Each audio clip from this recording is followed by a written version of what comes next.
Okay, so I did the moon mission and something else.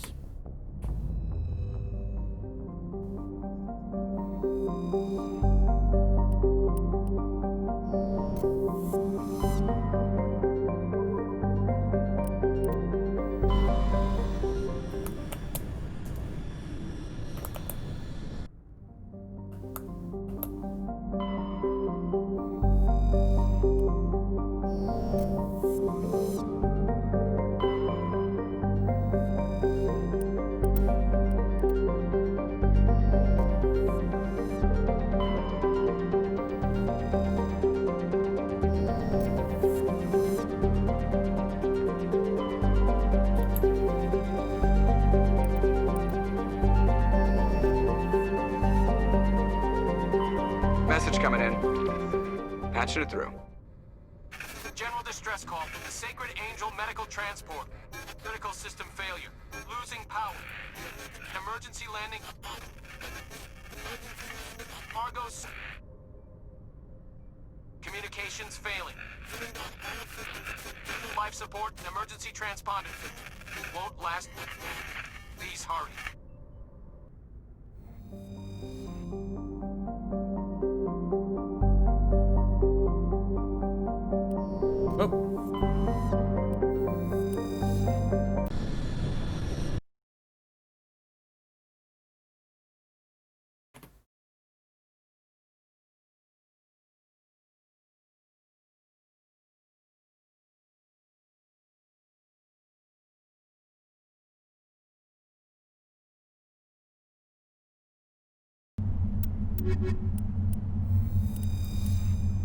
I'm gonna be very annoyed if I get to the end of this game and I don't have the achievement for doing most of the game with those two.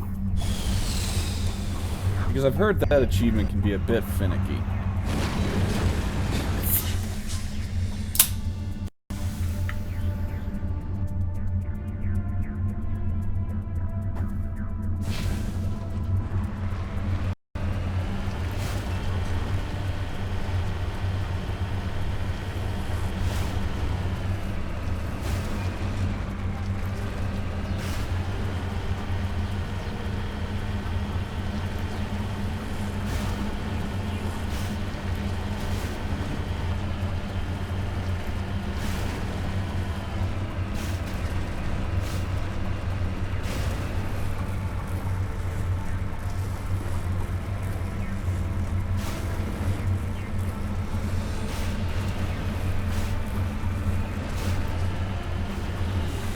Get ambushed here.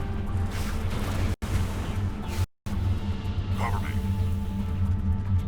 Yeah, I think that is the gag, right? Maybe I'm confusing this with a different spot. Yeah. Okay. Yeah, it'd be a little silly to do that in a hazardous environment, I suppose. Oh well. Mostly west, but a bit south.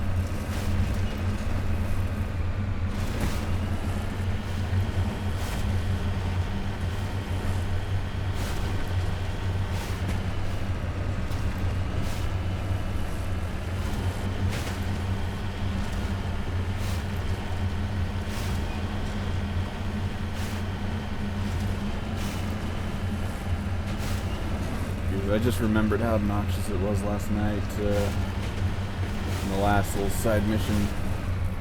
Rex and Garrus slowly trying to kill those pirates or whatever. That was so annoying. Just absurd.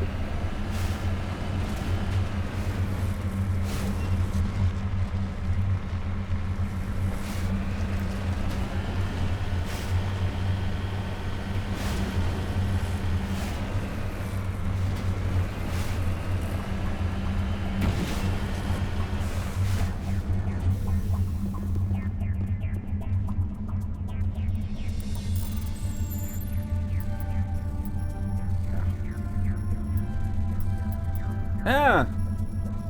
Ah! No! Fucked up. Okay.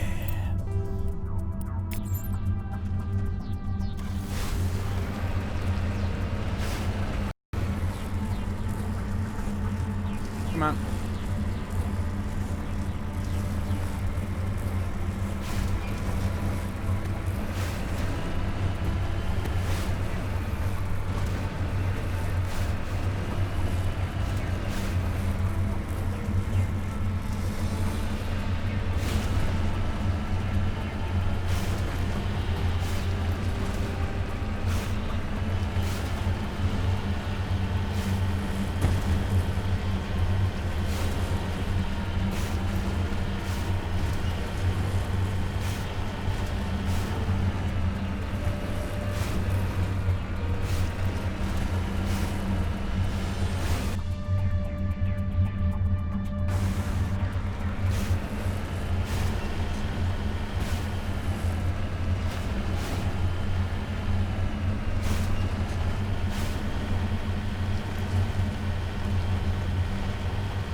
Oh yeah, There's the gas wreckage. ambush The spot. signal must be coming from there. Careful, Shepard. I've got a bad feeling about this. Booyah. Oh my gosh, this is gonna be so annoying. Thank goodness I managed not to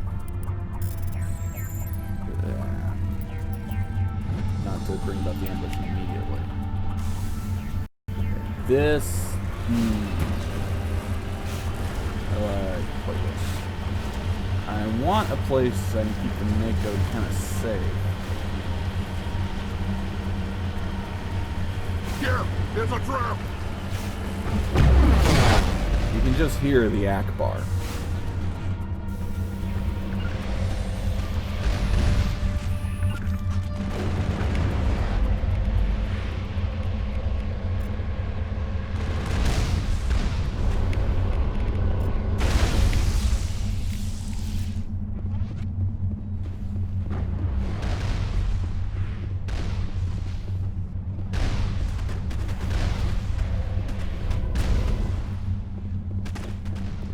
Kill another couple of them.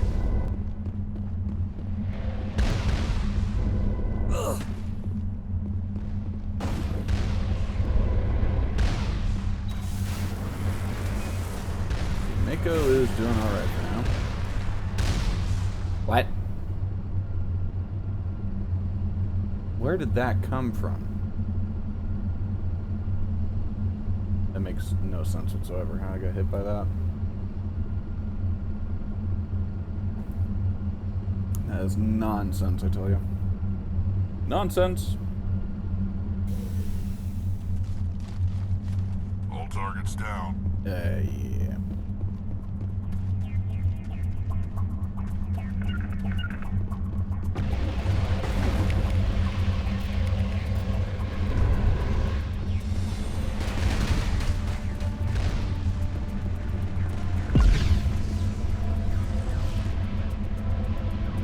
It is actually going pretty well.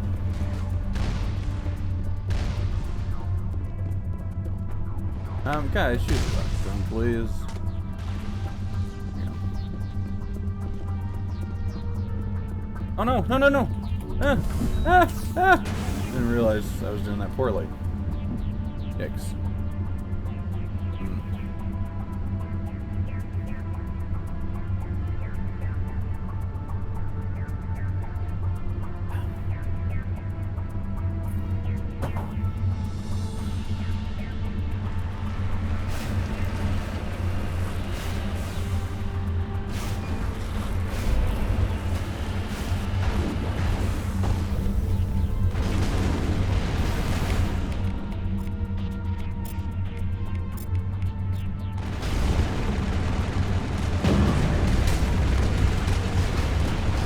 Not a shot.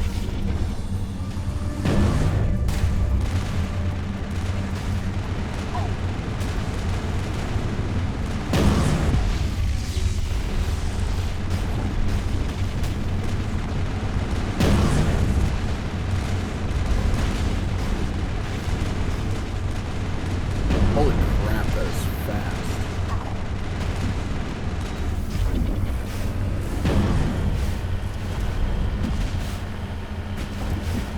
Christmas. Heading out.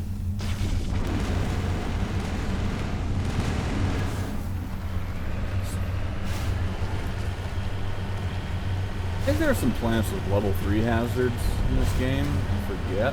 I'm pretty sure there are. I just hope there's no major fighting going on here, because that's going to be a bear. That'd be miserable. Charging up. Garrus, why? Come on.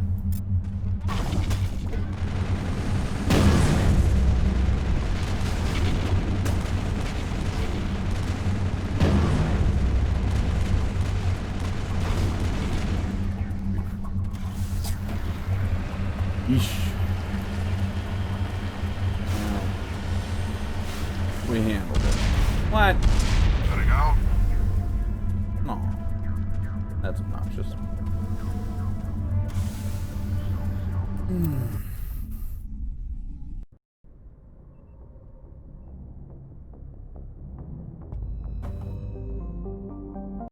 Another planet down, though.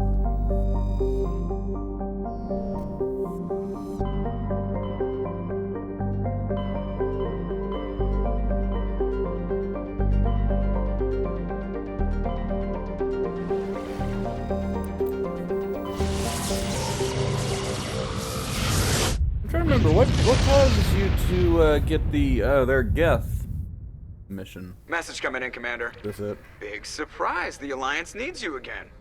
Shepard, this is Admiral Hackett with Alliance Command. We've got a mission for you. An Alliance officer named Major Kyle has set up a small compound in the Hulking Eta cluster. He's attracted a number of followers, mostly biotics. He's become an outspoken critic of the Alliance, and we believe he's mentally unstable. This could be trouble, Shepard. 1 second.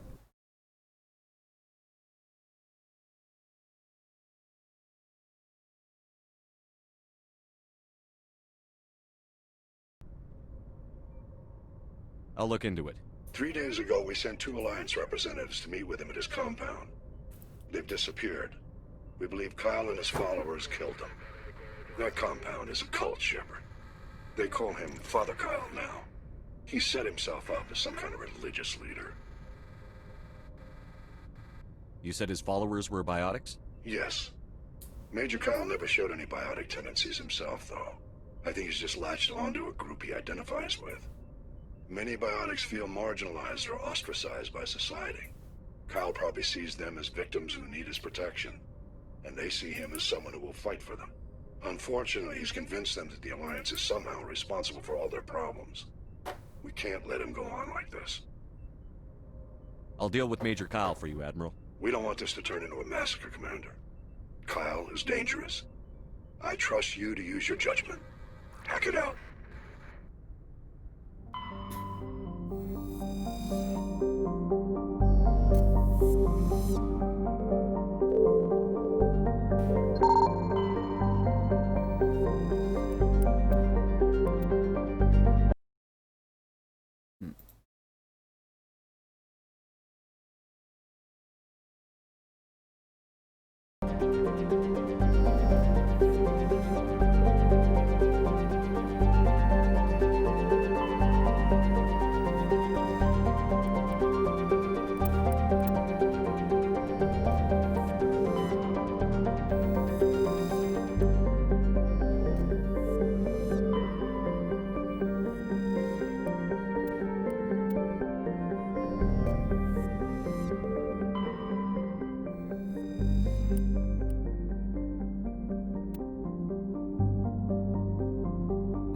wonder if we have temperature hazard.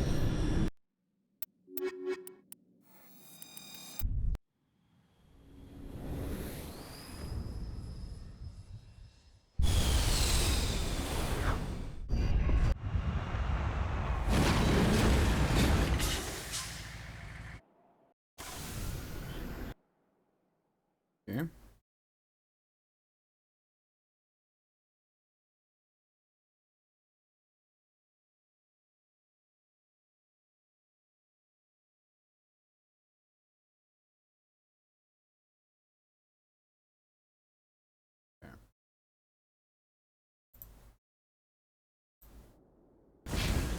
Oh.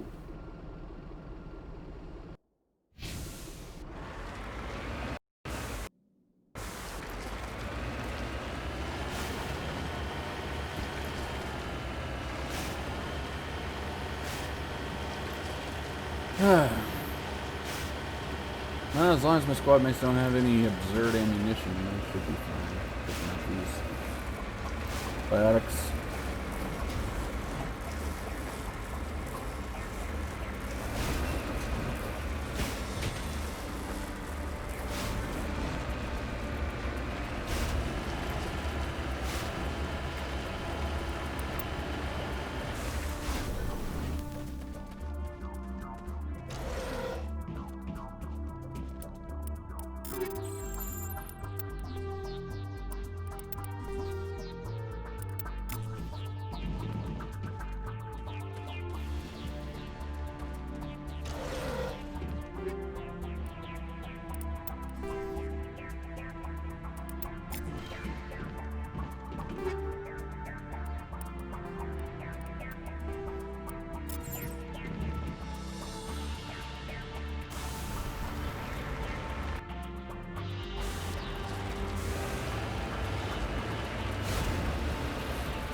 Man, look how pretty this game is.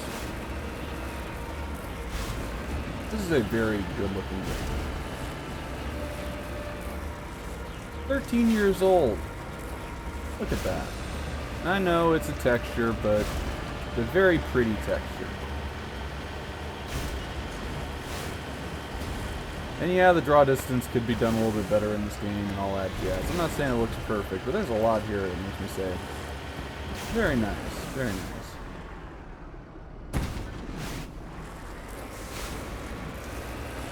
Those of you that don't know, you can actually damage the Mako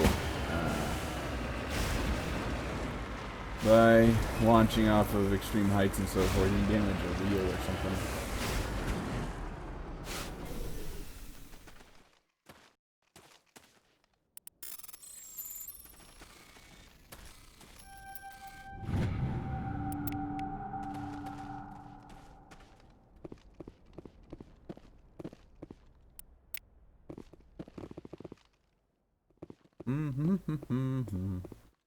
No sense standing around.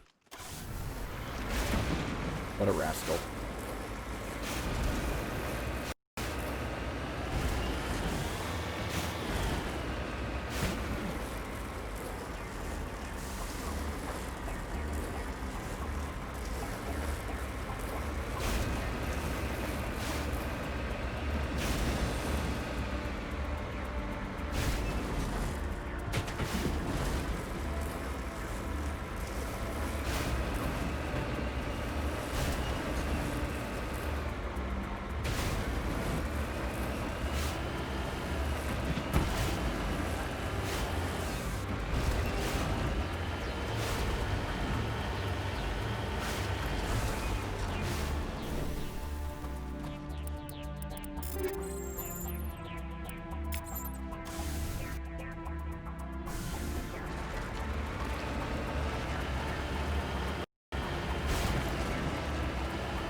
doesn't count. I forgot what button. All targets down.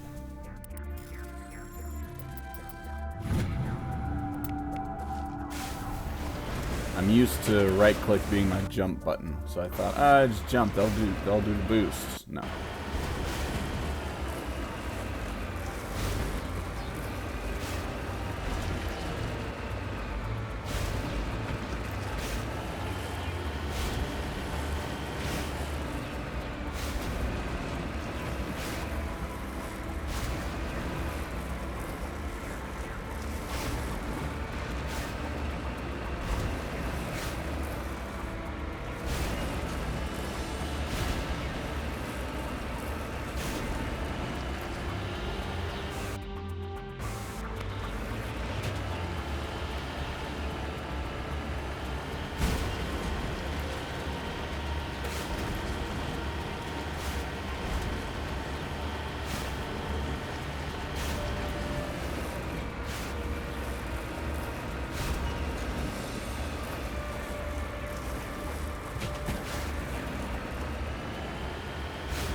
Oh wait, this is the one where I can just talk him down by being all, I'm Commander Shepard, and I'm gonna mess you up if you cause any trouble, brother.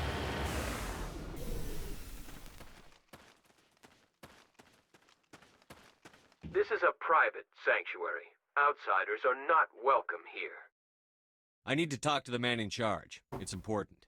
Father Kyle wants nothing more to do with the Alliance. He shouldn't have killed those investigators. This problem isn't gonna go away. We won't let you take Father Kyle away. He protects us. We need him. The Alliance wants someone to pay for those murders. Let me speak to Major Kyle, and maybe I can find some way to help you all get out of this alive. Wait. Father Kyle will speak with you. Yeah, that's Head to right. the building at the far end of the compound. He'll meet you there.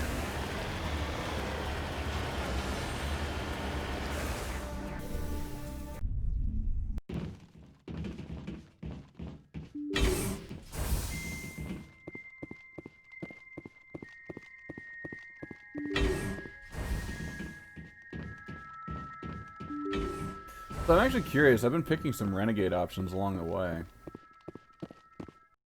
I wonder, is this one of those things where I won't have enough Paragon points to persuade this guy to stand down? I'll have to have my two bros fight our way out? Could be.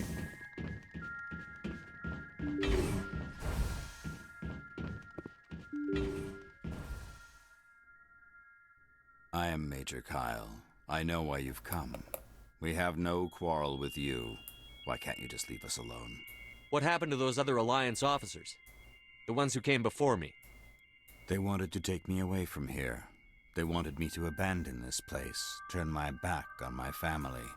They spoke blasphemy. I did what I could to make their end quick and painless. I had no other choice. It was necessary to protect my children. Only I can keep them safe. The Alliance sent me to bring you in, Major. Can't you see this has gotten out of hand? Don't you understand you're endangering your followers? I respect that you have come under a banner of peace, but I cannot do as you ask. If you take away their father, my children will be helpless. You ordered your followers to kill those Alliance investigators. You must face the consequences of your actions. Do you really want your children to suffer for your sins too? No, this was my fault. My children are innocent, pure. Please, I never meant for this to happen. I'm sorry. Come with me, Major. It's over. Wait, if my children see you taking me away, they won't understand. They will attack and you will be forced to kill them all.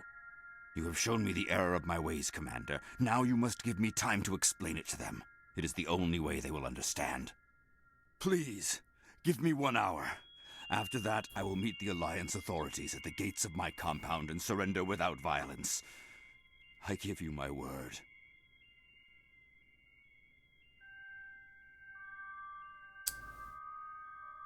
You know, I do appreciate the fact that Major Kyle is all, yeah, your two guys right here would kill all my followers. I'm going to trust you. If you betray that trust, you and all your children will suffer. I will not betray you, Commander. Thank you for this. Your pilot can have an Alliance Command Patrol pick Major Kyle up. I just hope you know what you're doing, Shepard. Those other men from the Alliance tried to kill Father Kyle. Whoa. Reckless speculation. Meanwhile, just loot your crap.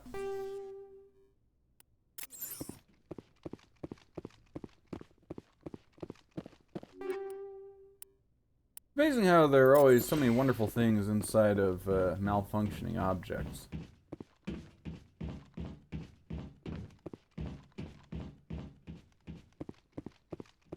Alliance sent assassins to kill Father Kyle, but we stopped them. What's this we stuff? I thought you were innocent and pure. The Alliance sent assassins to kill Father Kyle, but we stopped them.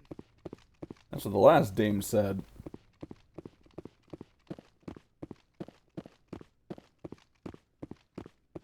You gonna say something similar? We can't trust the Alliance. Alright, at least that's a little different. Just because we're biotics doesn't mean we don't deserve to be treated fairly. Alright.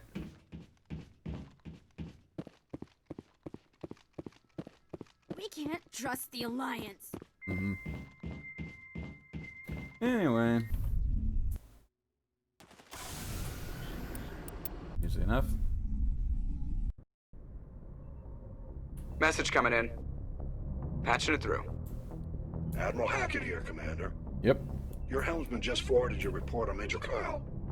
We sent in a team as you instructed. Kyle's followers have disbanded, and the Major surrendered to us without incident. We'll make sure he gets the help he needs. To be honest, Shepard, I thought this thing was going to end in a bloodbath. I don't know how you did it, but you saved a lot of lives. Congratulations.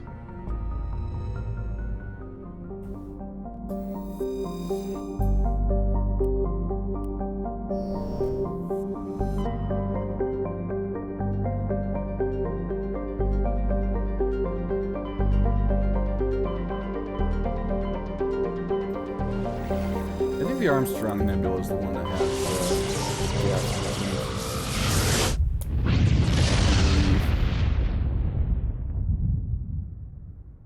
Message coming in.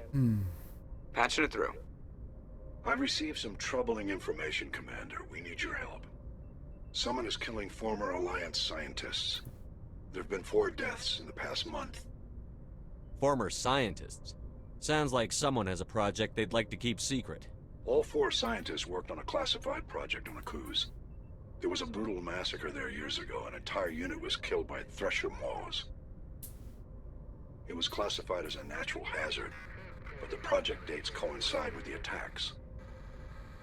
That can't be a coincidence. There was one other scientist on the project, Dr. Wayne. I'm transmitting his last known coordinates. Good luck. 5th Fleet out. Yeah, why isn't Admiral being bothered with this stuff? I mean, he's in charge of the 5th Fleet. Not the 1st through 4th fleets, but the 5th one. You think by now he wouldn't have to deal with some scientists getting waxed.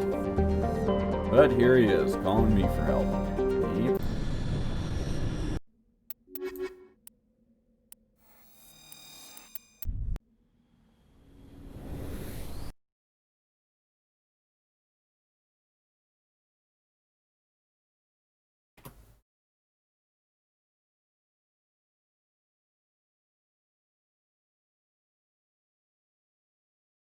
Okay. I'm gonna check the scores around the NFL quickly. See what's happening. Holy cow. Yeah. I don't know whether I should be surprised the Dolphins are up by 24 on the Jets, because these are the Jets we're talking about here. The Eagles almost beat the Ravens. Pittsburgh beat the hell out of Cleveland. Denver beats New England by 6. What the hell? Atlanta wins the crap bowl. Detroit gets a win, so yay for all the Lions fans I have for friends. Good for them. Yeah, I figure the Colts would beat the Bengals by more than that. I mean, Wow, Cincinnati was up early. Jeez. Ah. Chicago beats Carolina, yada yada yada. Pretty standard stuff overall. Etc. etc. etc. Yeah, alright, well, whatever. That's all fine, that's good, okay, cool, and yeah, back to this.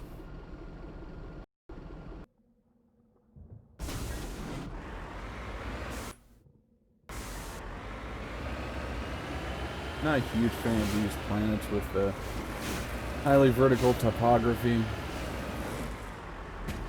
I much prefer the ones that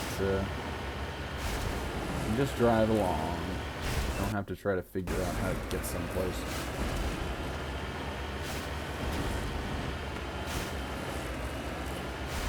But hey, it's how it goes sometimes, I guess.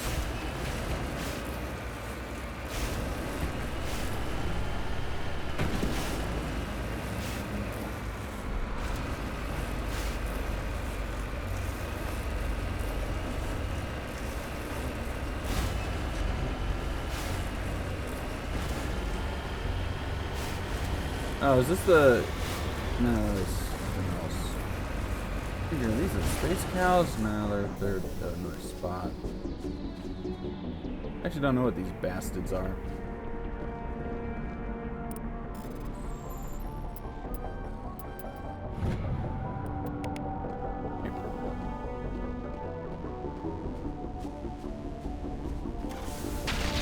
Oops.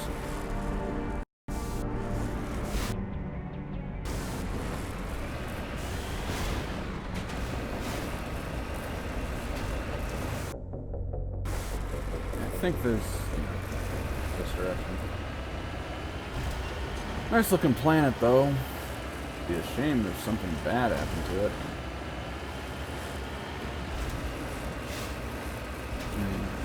You know, normally I do all the side missions before I go off on the main quests.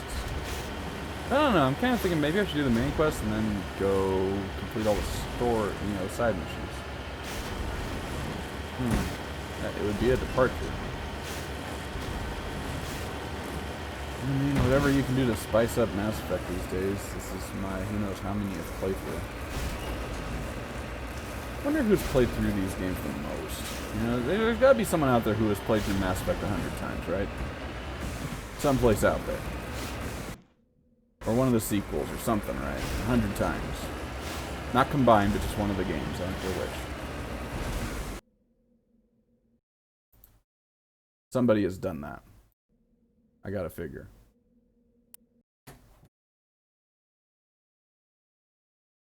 Take a look at the stream. Yeah, the stream could look better. Seems to me. Am I crazy, or does it look a little bit blurry? Definitely not as sharp as my game. Why is that? I'm not sure. You know what I bet it is? That's because I'm running this in windowed mode.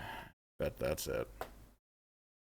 Problem is, I have to do that in this game in order to see the chat. So, kind of one of those sacrifices I make. I don't know. The game definitely does not look quite as sharp. Maybe some better way though. I guess the actual way would be to hook up my other monitor, but I just don't have the desk space to justify that.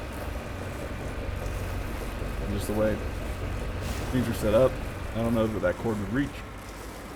And I'm not gaming on 60 hertz, although I could just swap those.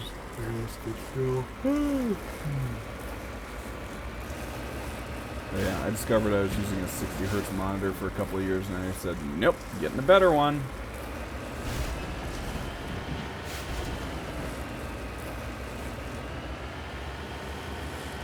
Oh, here are the space cows. Okay. Pretty much the only planet that has some wildlife on it. Just find a big rock outcropping. It's got gold.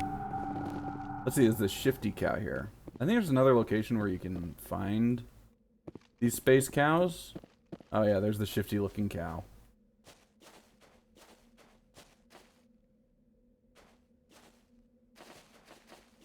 Yeah, I forget how this thing works. Yep, yeah, it's slowly draining me of credits. How often does it do this? Oh, wow. Sucker picked up the pace a little bit. Sticky-fingered bastard. Anyway. There is the shifty cow. I suppose the most well-known Easter egg in this game. This game does not have all that many Easter eggs. I mean, it's not like classic FPS games that have, you know, the chum toad or the dope fish or things of that sort. You know, mandatory FPS sewer level. But yeah, it's just not a lot in Mass Effect. I mean, they might have little references to other games, but they don't just straight up have, oh, look at this odd little thing we included. Sort of deal. Actually, I'm pretty sure the dope fish is in Quake, right? I know you can find it underneath one of the arenas in Quake 3. I think it's under DM-17. I believe. Got it. This way, I think it's there. It's underneath one of the maps. It's out in space. In the void. You dirty jerks! How dare you shoot at us?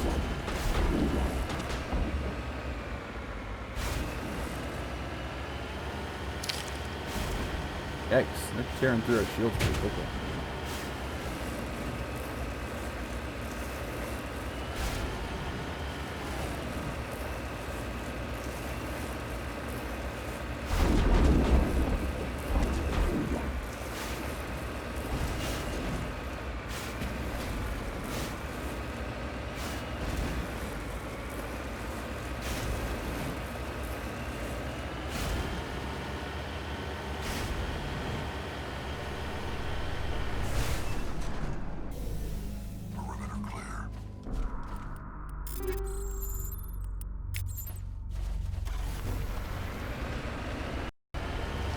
I'm surprised to let me quick save there as recently as I was under fire. Alright, gang.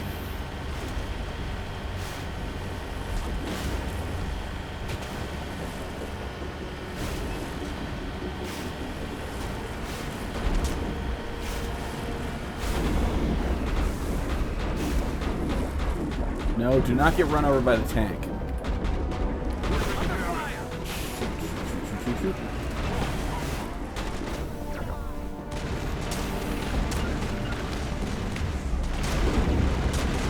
Oh, you two dopes. I've lost shields! Can't take refuge in the vehicle. I'm not sure.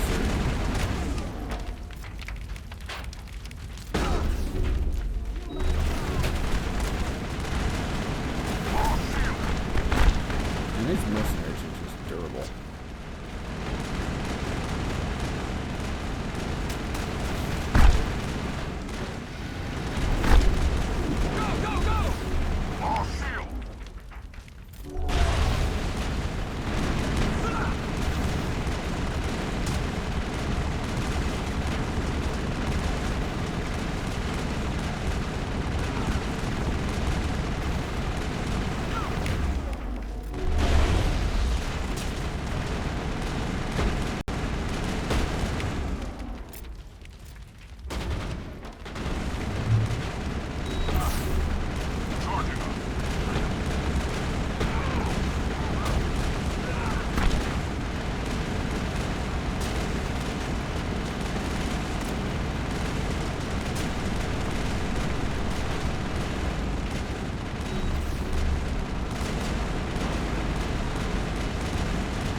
Still another one around. Yep, if we were to get in that and get hit once, we'd be dead. I've lost shields!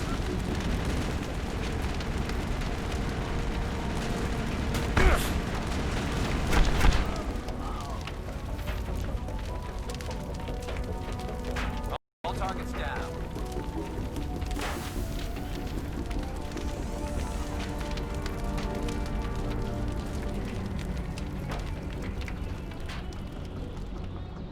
I like that we can repair this sucker from the inside.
Enemy sighted. Enemies everywhere!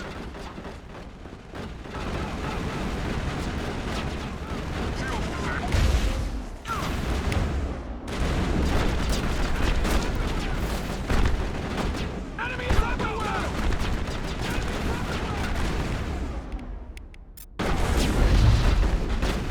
I've lost shields! Go, go, go! Zachary, too. Draw him in.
Have immunity. What the heck? What are you supposed to do against that crap?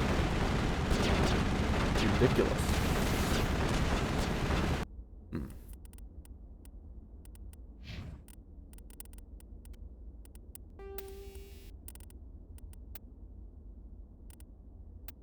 What can we do?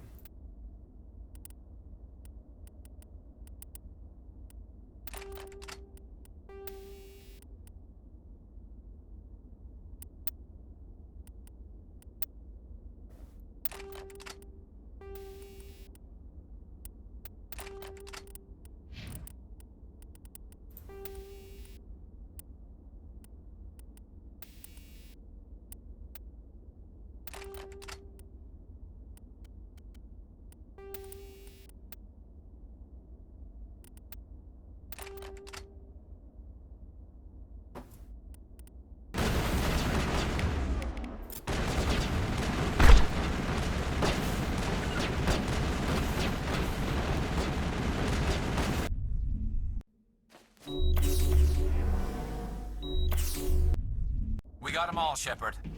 Oh, really?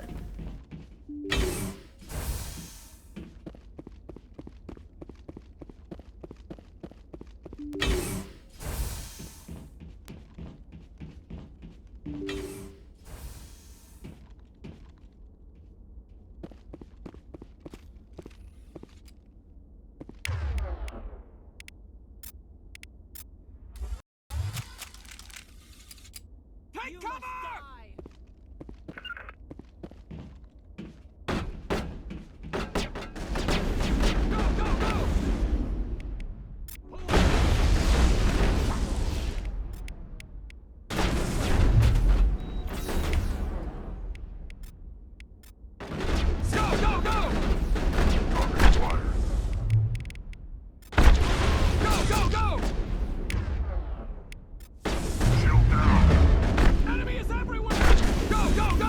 Okay, maybe attack the one that's right here. Enemy is everywhere! Or the one that's over there. Hold the I don't line! know, guys.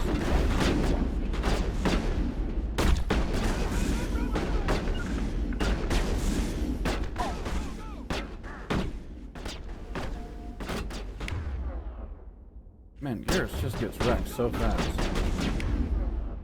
And, yeah, I don't know.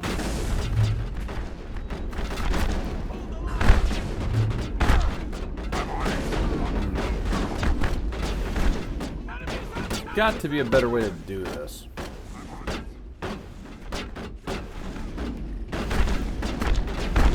Maybe this is...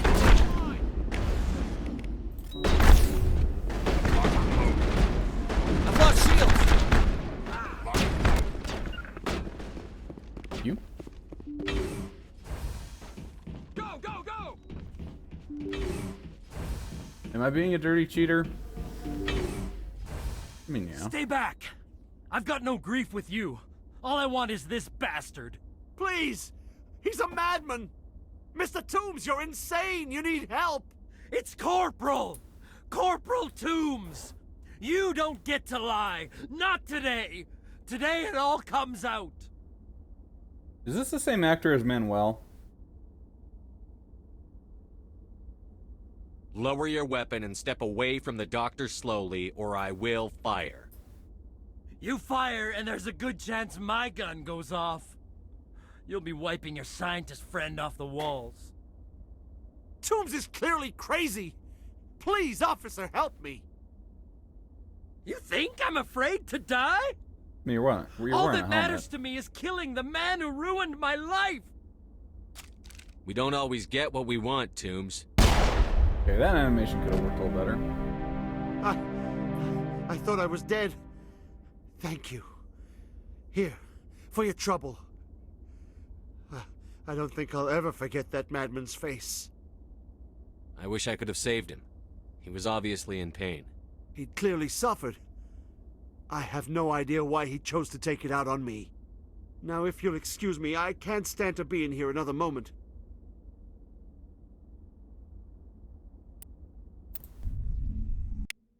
Perimeter clear. Doggone right, it's clear. You know, does that count as Shepard attacking somebody? I'm not gonna count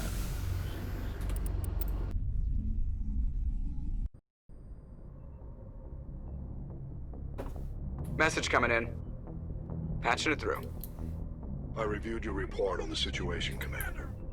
You did well to save the doctor. I suppose we'll never know what set Toombs off. Yeah.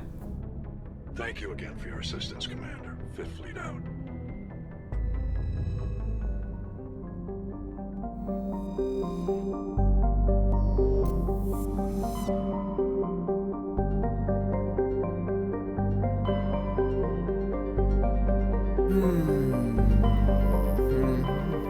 Oh yeah, it's the Voyager cluster that has all the get though. I could do bring down the sky. I could go back to the Citadel and take care of a few things.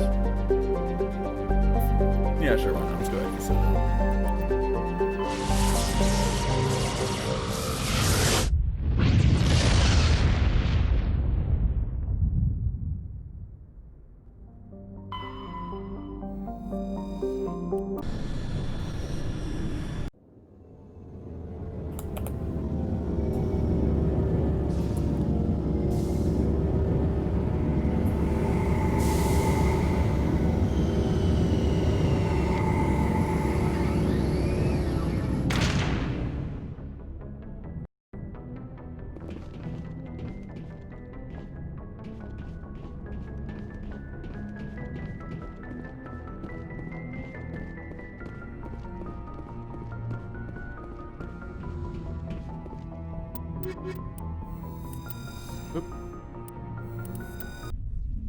Equalizing interior pressure with exterior Oh yeah, atmosphere. Admiral Mikhailovich. Logged. Yeah, The commanding officer is ashore. Oh, and I can Exo report Presley to has the deck. Poku.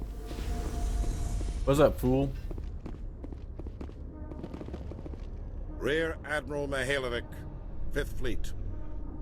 Commander Shepard, SSV Normandy.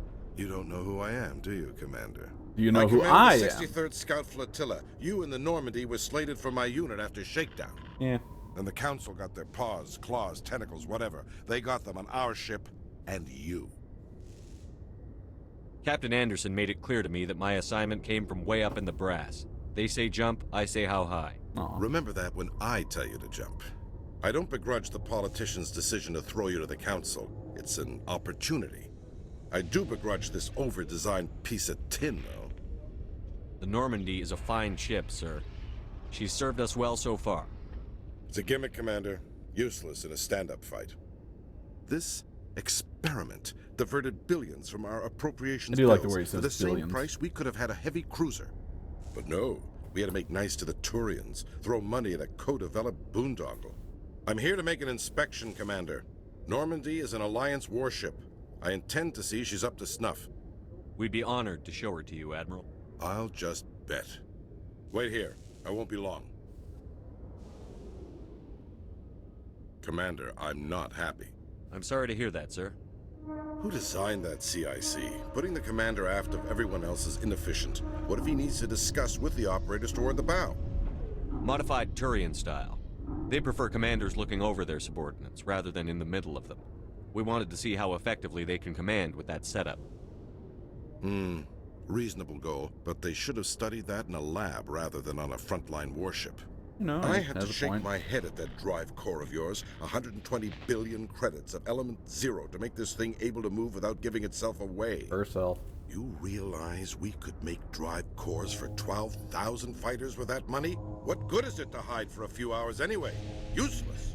We can loiter in an enemy system and monitor traffic, or drop infiltration teams on enemy worlds. Normandy can be more effective than the Solarian STG. Maybe. But that's not the job of a proper warship. We're supposed to find and kill the enemy fleet, not count how many times their garrison goes to the bathroom. The head? And we need to talk about your crew, Commander. Yeah, I know. Caden is boring. Sorry. Turians? What are you thinking, Commander? You can't allow alien nationals free access to Alliance equipment? Between Saren and the Geth, we have enough enemies out here. Treating other species with suspicion and distrust won't win hearts I mean, and the minds. Turians did help That design the assumes ship. the hearts and minds are worth winning. That hasn't been proven yet. You have anything else to say, Commander? Any other justifications for the state of this vessel? I think the Normandy is a good ship, sir. Even if you disagree, you have to see that her joint construction and multiracial crew make the Alliance look better. Your job is to look good, Commander. The Alliance navies is to win wars. I'm not convinced Normandy isn't a waste of taxpayer money, but I am convinced that you believe otherwise, and that you'll use it to its best ability. I'll be submitting a report to the Joint Military Council. It will not be as negative as I planned. Good hunting, Commander Shepard. Make us proud. And why doesn't Mikhailovic get more screen time, eh? Crusty old lion animal, you know?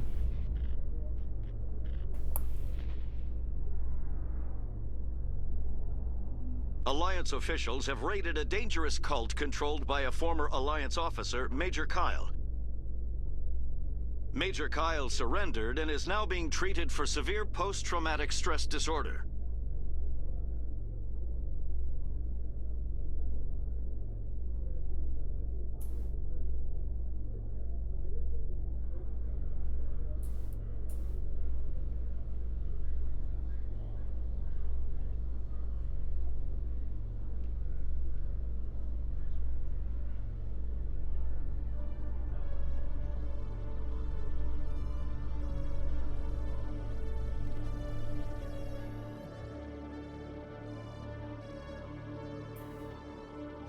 Commander Shepard, sorry to bother you. This is Lieutenant Girard down in the docking bay. There is a woman here. She was rescued from Batarian slavers a few weeks ago. She is from Mindwar. I guess she was taken in the raid on your town. Just because I'm voiced by a Canadian doesn't mean I want to hear from you Quebekistanis. She's been a slave for the past 13 years? Is she all right? Not really. She's a little messed up. She got free somehow, grabbed a gun from one of my guys. Now she's holed up here in the docking bay. She says she wants to die.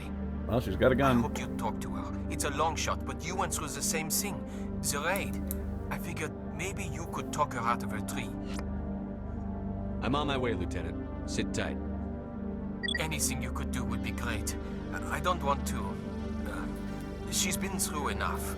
I'll have my men stand by for you.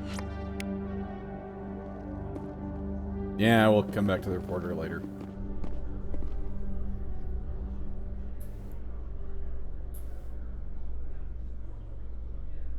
Presidium technicians are struggling to understand why a computer system catastrophically overloaded recently. Technicians are reportedly unsure of what caused the malfunction, or even what the system was originally designed to do. What? CSEC is investigating the possible vandalism or misuse of public property. What? I haven't even done that quest yet. The hell? I haven't even done the casino funneling credits thing.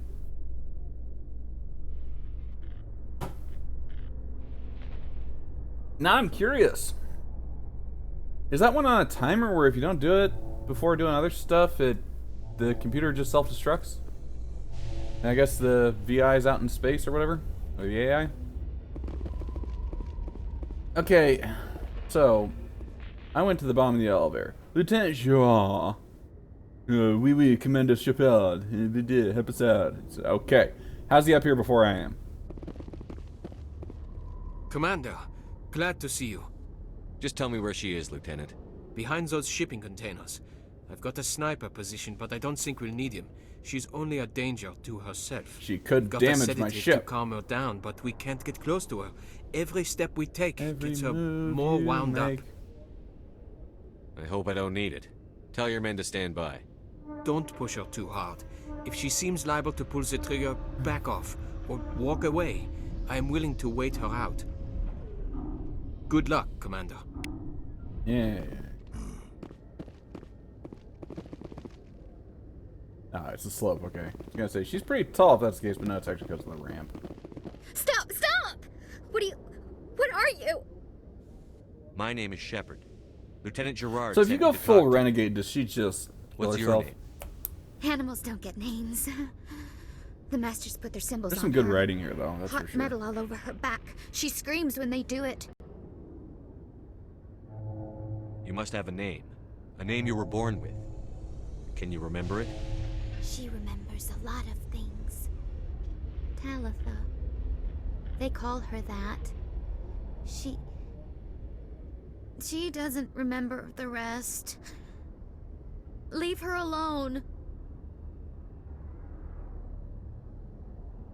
What happened to your parents? She sees them. They're yelling, "Run! Hide!" They hit the Masters. But the Masters, they have lights and hoses. Daddy's... he's melting! Shh! She doesn't want to see that! Don't make her look! Don't look! Stupid! Stupid! I know it hurts, Talitha. I'm sorry. But you need to deal with this. What happened to them? Think. When she thinks, water comes out of her eyes. The Masters beat her when she wastes water. So she doesn't think anymore. She sees them. Mommy and Daddy. Burning in white light, melting, going to pieces. They can't even say anything to her. They're dead, Shepard. They try to save her and the Masters burn them. Can she stop remembering now, please? What's the last thing you remember from Mindwar? Fires. Smells of smoke and burning meat. Animals screaming as the Masters cage them. As they put the metal to their backs. Put the wires in their brains. She pretends to be dead. If she's dead, she can't work. But they know. She hopes they'll leave. But they put her in the pen. She didn't fight. She was already broken when they put the wires in. Talitha, you were what, 6 years old? No one blames you for staying quiet and hoping they'd go away. The only person blaming you is you. She wants to believe that. She wants to believe nothing would change. She doesn't want to be there anymore. In the pen, in the cages, lying quiet while they do things to her. I was on Mindwar. My parents died in the raid. But because I'm Lying. Commander You Shepard, get I hit for killed all of lying. them. Get the buzz or the burning. Can't be there. Why are you alive? Why are you? Why aren't you like her? Broken, only fit to dig and carry. For a while, I was broken. I lost my whole family, Talitha. My friends, my childhood. I had to pull myself up and keep going. You lose your mommy and daddy, but you don't dig, you don't carry. You stand up. She wishes she could stand up. How did you get here? Did you escape? She can't escape. They have chains, wires, needles. You go too far, they take your brains away. Animals like her come. Animals with guns. They make the Masters explode. She tries to fix the Masters so they won't be mad at her. She puts all the reds and purples back in, but they don't move. The other animals take her. You were afraid. All you'd known for 13 years was the Master's abuse, so you tried to heal them. She doesn't want to see other animals. They're not real. They can't be real. They can't see her. If the animals can see her, then this is real. But it can't be. The wires, the chains, the hitting. This doesn't happen to her. It's another girl. A dirty girl. Stupid girl. She deserves it. It happens to her. Doesn't it? They see her, so it's real. She doesn't want it to be real. I'm going to take a step towards you now. Okay?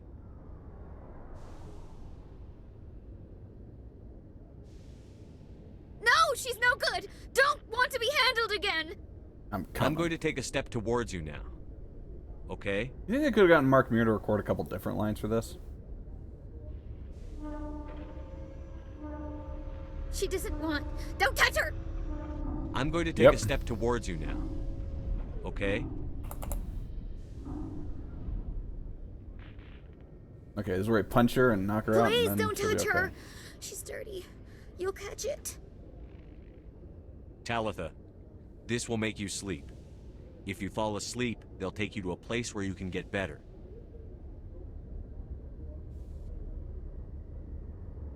Man, what a champ. Will she have bad dreams? I don't know.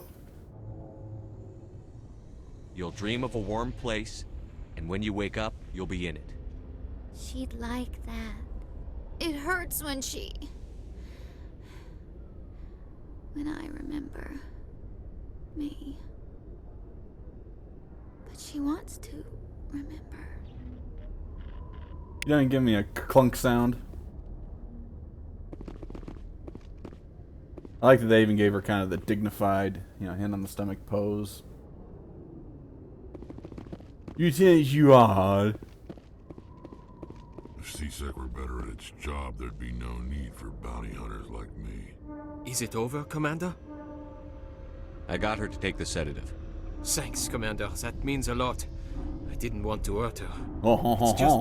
when I see her curled into a ball and shivering, she was only 6 when they took her. Yep. Why the hell are we out here if we can't even keep one little girl safe? There are lots of little girls in the galaxy. Most of them you do keep safe. Guess what? You didn't manage to here. I don't have any answers for you, Lieutenant. We're doing what we can. Will that ever be enough? Of course not.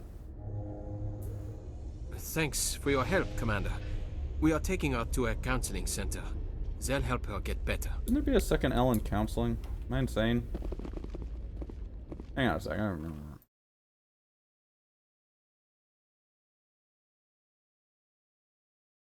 Yeah, there's supposed to be a second L. You bastards can't spell that. Sheesh. That's just sad.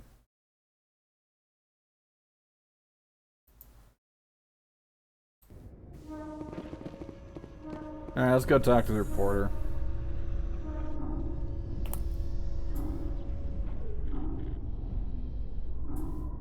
Celebrations are being planned for the anniversary of the end of the Rachni Wars. Many Council worlds, particularly Asari and Solarian colonies, will hold victory parades to commemorate the defeat of the invading Rachni. In a rare admission of debt, several Asari colonies have invited Krogans to be honored for the victories the uplifted Krogans made possible. Hear that, Rex? You can hang out with some Asari babes. Which is kind of redundant because they're all babes.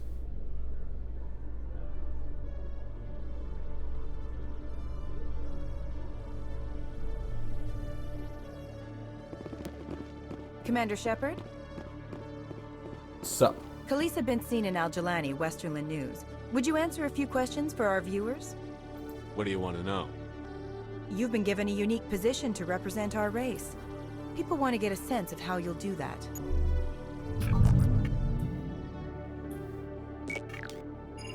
Humans have been trying to get the respect of the galactic community for 26 years. With that in mind, what are your feelings on being the first human Spectre? I try to keep in mind that it's just another form of duty. I still wear a uniform. But there's a difference between protecting human interests and Citadel interests. Have you encountered any situations where the Citadel asked you to place its needs before the needs of Earth? I think they know not to ask me to work against my own people. I think our viewers will be glad to hear that, Commander. You've been given command of an advanced human warship for your missions. Is there anything you'd like to say about it?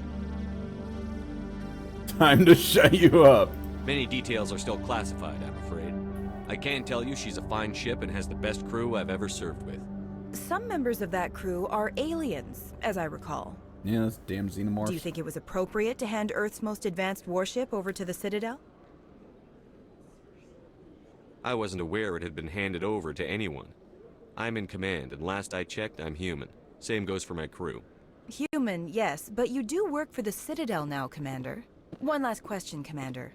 Rumors back home say you're tracking a rogue Spectre named Saren. Man, this crap just gets out instantly. Do you have any comment on that?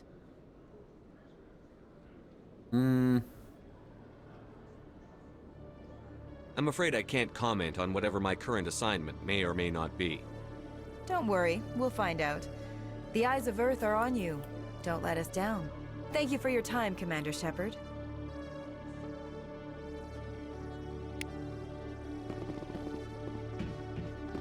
Okay, so let's see here. Oops. If I go to the Citadel Tower, I can talk to Kahoku, and I can talk to... Emily Wong will be up there. Then if I go down the elevator, I'm pretty sure that takes me to the spot where I can start tracking that signal. No, I'm waiting to speak. Commander, any word on my missing men? I'm not sure how to tell you this, Admiral. Your men were killed by a thresher maw. Okay, you just told him. A thresher maw? That's not... My men wouldn't just stumble into a thresher nest. Not the entire unit. Somebody lured them there with an Alliance distress beacon. Placed it perfectly so they'd land right beside the thresher nest. Damn it. I had a bad feeling about this ever since my team disappeared. An Alliance beacon used as bait, my unit wiped out, and nobody seems to know anything about it. Commander, I appreciate what you did. Now I need to do my part. The families of those Marines deserve to know why they died. Captain Anderson said you had information on Baines. Not as much as I'd like to. One of my crews found him, frozen stiff on board a derelict vessel. The missing recon group? The one I sent you to find? They were scouting the system we found Baines' ship in. Anything you need from me? Not right now, Shepard, but I'll let you know as soon as I find something out. There should have been more to Kahoku's story. This seems rushed. Hello again, Commander. I've got a proposition for you. Since you helped me get information on the crime syndicate, I've gotten a lot more backing from my publishers. I'm investigating traffic controller conditions now, and I wondered if you could help. That seems like a step down from wide-scale corruption. Actually, in a way, it's more important. This isn't about people getting rich. This is about safety. I've heard rumors that the space traffic controllers are overworked to a dangerous degree. I can't get into the control room, but you could. If you planted a bug inside, I could crack the story. This bug you want me to plant, could it interfere with traffic signals? Absolutely not. I made certain that the frequencies it uses won't interfere with anything. Yeah, because you're an expert on those sorts of things. I can't promise anything, but I'll see what I can do. Give me the bug. Excellent. Just place it on a terminal with a good view of the area. Thanks again for your help. In the long run, this story is going to save lives.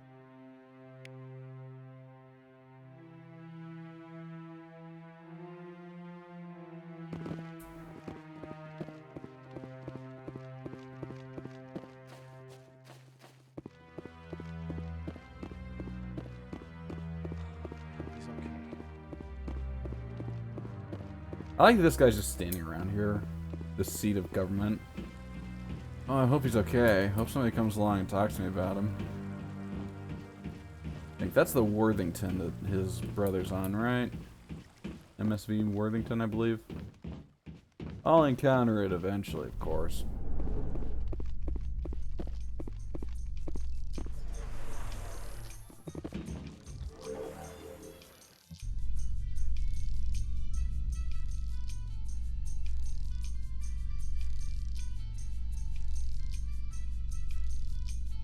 I've been raised to see Krogan as bloodthirsty thugs, but you've surprised me, Rex.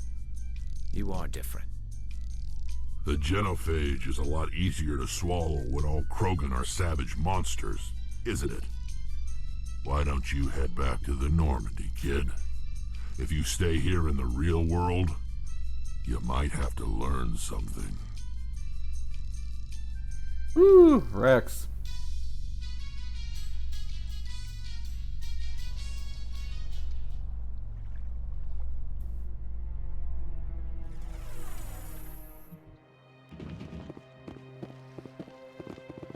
Yeah, this did not take me where I thought it would take me.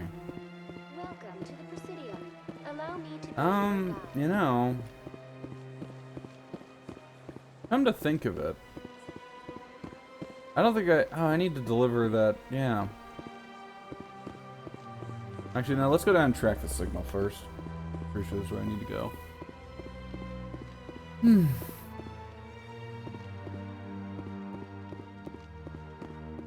Thank goodness I'm playing this on PC where the elevators go faster. Thank goodness.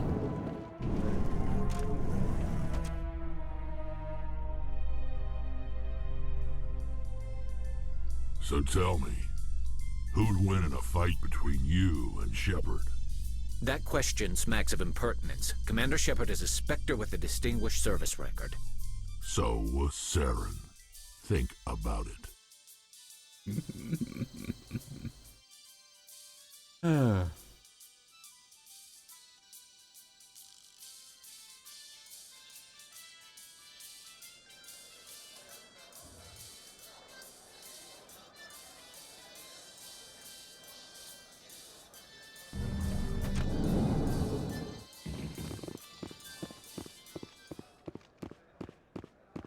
Okay, this is the What do you say thing. we head down to Cora's den after shift?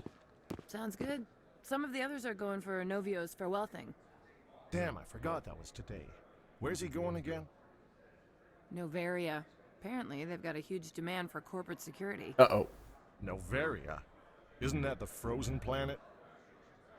Yeah, I wouldn't go, but I guess the pay's pretty good. Huh. I like these two. Looks like they bounced their signal off a relay. I'll trace the new signal. Yeah.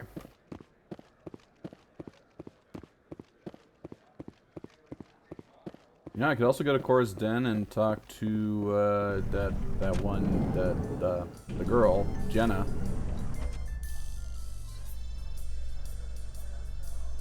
In a further development in the Eden Prime investigation, the Council has reportedly revoked the Spectre status of one of its operatives.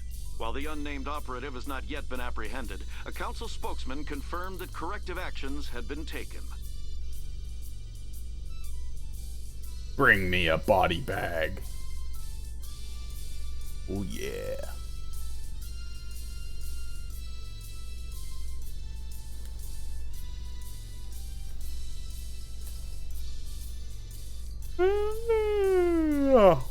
Whatever.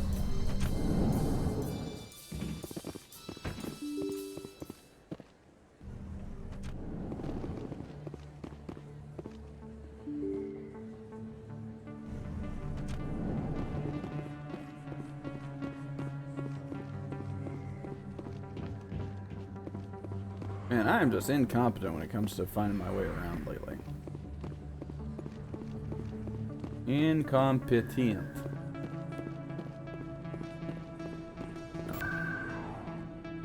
Towards locations, let's go to Course Den. I click on the wrong thing. Let's do it. Ah!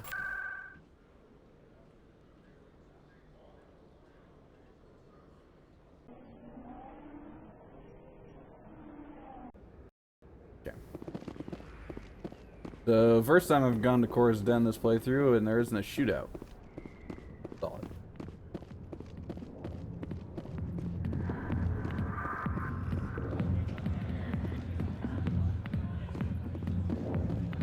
Hi, I'll be with you in just a sec. I'll wait right here. Why do I get the feeling you're not here to order drinks? I need to talk to you about your work with CSEC. I don't know what you're talking about.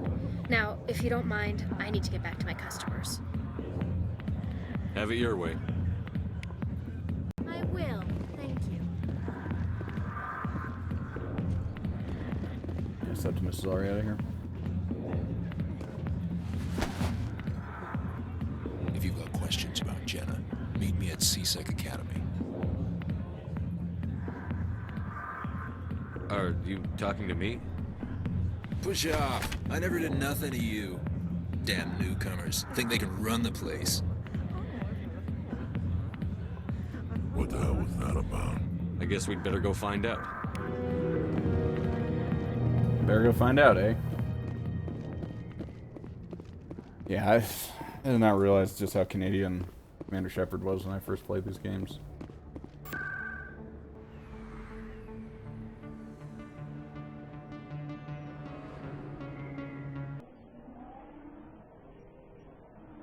Why am I going to the embassies? Why don't I... Yeah, let's just go to CSEC Academy.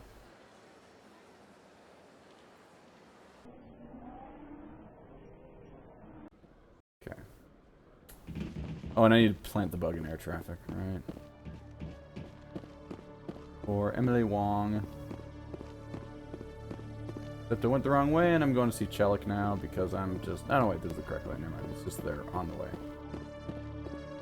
Oh, wait a minute. Is this thing still, Dang. That's obnoxious. Well, I'm sure I'll stumble along across that planet at some point. Detective Chelik, come into my office. I want to discuss this in private. No offense, Commander, but what the hell were you thinking? I don't follow you. You could have blown Jenna's cover. We were trying to help her. I gathered that. It might seem cold letting her take all the risk, but we're keeping a close eye on her. Do you really need to risk her life to get the information you want? This job isn't easy and it's usually unpleasant. I'll take help anywhere I can find it, but since you're so concerned with her safety, maybe there's a way we can help each other. I can go in and shoot the place up. It's nice to see you're still working all the angles, Chelik. It's part of the job. Now are you gonna help me or not? You're a smart guy, Chelik. Figure out another way. I do have several contingencies. She's just my option A. I'll cut her loose, even get her out of Cora's den, no strings attached. But that still leaves my case unsolved. I could still use your help. I'll help you, but I need some details. I'm trying to track down an illegal arms producer. I just need some of their product. Thanks to Jenna's intel, I've learned there's a seller here on the Citadel. Meet our man named Jax. Pick up the mods and bring them back here. That'll give me everything I need. I'll persuade Jax to tell me where these mods are coming from. No. You tip Jax off and all my leads will disappear faster than you can say bad bust. Where can I find this Jax? Jax is down in the lower level of the markets. I'll send word through our channels that you're the buyer. Good luck, Commander. So can I still do Jalid's little quest now that I've scanned all the keepers? sure I have to plant the bug, yeah. Oop. Nobody noticed. I am the cream, yeah.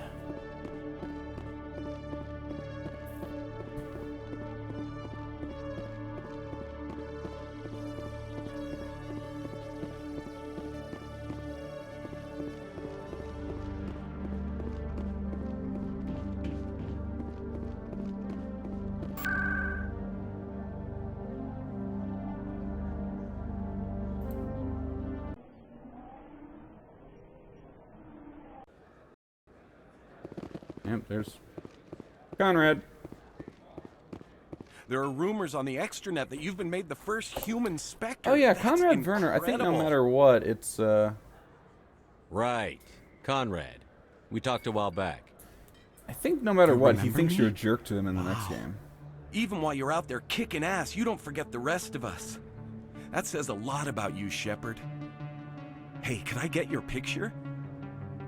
Sure. No problem. Just hold up your gun. Perfect.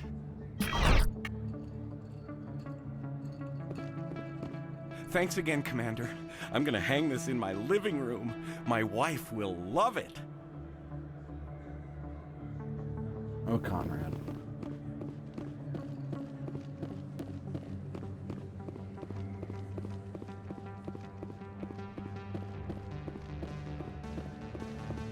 Hold it. That's close enough, Army. You got my payment? I didn't come here to look. Show them the merchandise. Looks good. Damn straight it is. These mods are the best on the market. Now hand over my credits. Here you go. Here you go. Enjoy it. Come on, boys. We're done here.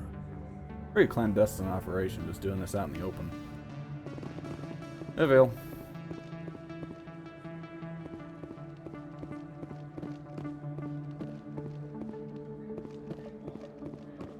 This isn't a proof of purchase. It's a bank statement. Shows that I bought something from you, and I bought it. Well, thank you for buying from me, but this still doesn't prove that you purchased that. Okay, that's the same voice actor as Garrus. What the hell?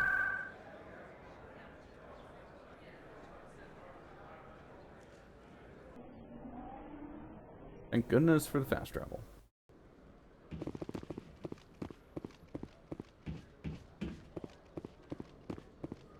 Thank goodness for fast travel in this game, because otherwise it'd be pretty insufferable.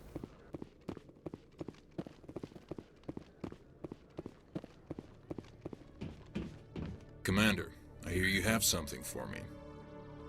Here's your shipment, Shellick. Excellent. This is everything I need. Huh. Maybe more than I need.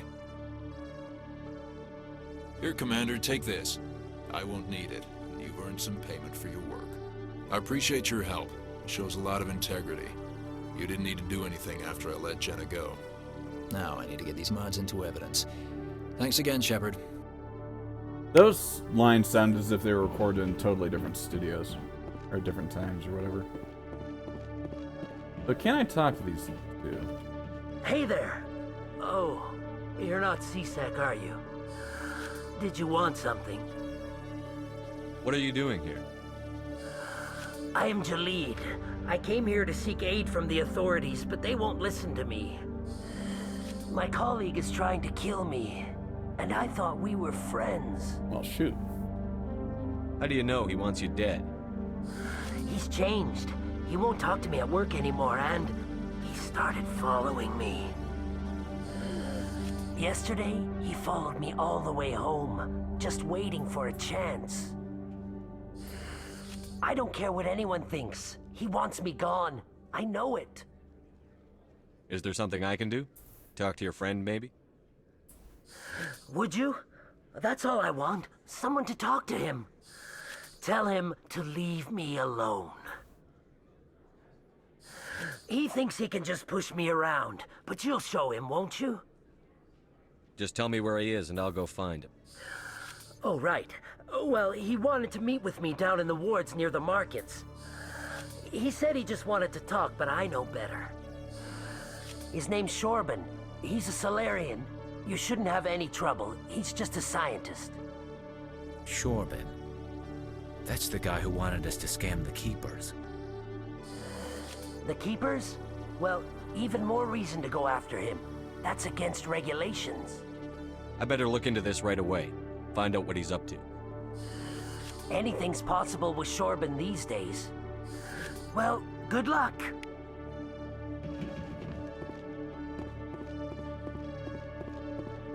I don't think I've ever played this quest out this way. I normally just ignore Jalid for the whole playthrough.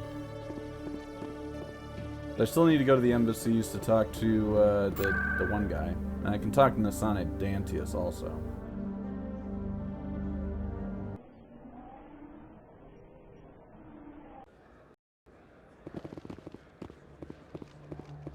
Near the market.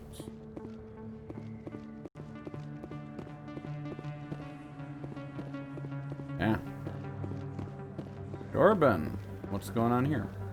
Commander, I wasn't expecting to see you again. Is there something you want? You can start by telling me the truth, Shorban. I'm not sure what you're referring to. My experiments are... We're not buying it. Jalid told us you've been after him. You spoke with Jalid? Then you know about the data? No, but you're gonna tell me. Everything. You boys can go. Looks like my plans have changed. It's not as bad as you think, Commander. Jalid and I just got a little over our heads. Keep talking. The company we work for developed an experimental procedure for use in medical scanners. Jalid and I saw even more potential, so we stole the plans and secretly developed a tool to scan the Keepers. Can you imagine? A tool that can actually get readings from the Keepers? What's so special about that? The Keepers are almost impossible to scan, and you can't capture them or get samples. They just self-destruct. After centuries here, we still don't know anything about them. Don't you see? We were the first to scan them, ever. You've seen it yourself, Commander. You know we can do it. Why are you trying to kill your partner? I'm not trying to kill him. Jalid's job was to disseminate our initial findings. But he decided to keep the data for himself. Maybe to sell it. I don't know. So you're just trying to get back what Jalid already stole? We lost our heads.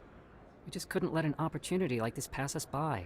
Commander, if you'll just continue gathering data for me, imagine what we might learn. Already did it all. And you'll stand to make a bit of a profit yourself, remember? I suppose a little scanning here and there won't hurt anyone? Very good. Maybe if you wouldn't mind speaking with Jalid. The data you're gathering for me is useless if Jalid won't help me analyze it. I'll go have a chat with him right now. Thank you. And happy scanning, Commander. I think it's possible to mess this up so that there's no completion here, right? That... How do I put this? That you can't finish this quest. I think it's one of those where you can mismanage it, whatever, mishandle it. I don't know how you put it. Curious, is there any good stuff here? Welcome back, Earthclad. Show me what you've got. Yeah. Most excellent. Come on. Yeah, nothing.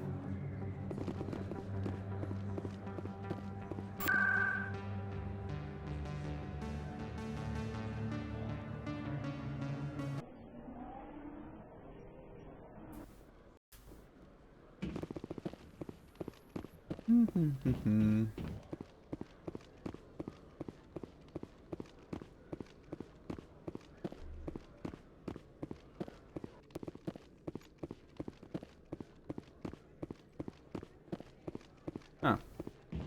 Hello, Commander. Never noticed him before. Hello again. Did you have any luck finding Shorban? I found out you've been lying to me, Jalid. Lying? Why would I lie to you? You forgot to mention the data about the Keeper. He told you? I didn't mean for any of this to happen. I was afraid Shorban would kill me to get the data, so well, I was hoping you'd take care of him. I'm scanning the Keepers for Shorban, but you two need to stop fighting. You're helping us? But, well, if you say so. Well, if Shorban can forgive and forget, then so can I. I appreciate the help, Commander. I better go get that data analyzed.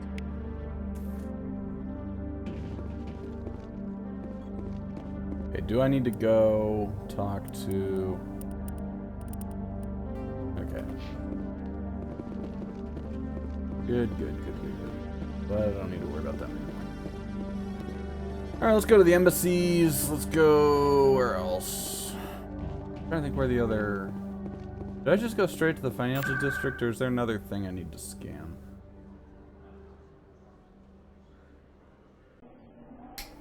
Oh, I think it's... Well... Not sure. Okay, let me check. There might be one place. Allow me to be your guide. I think it might be up here.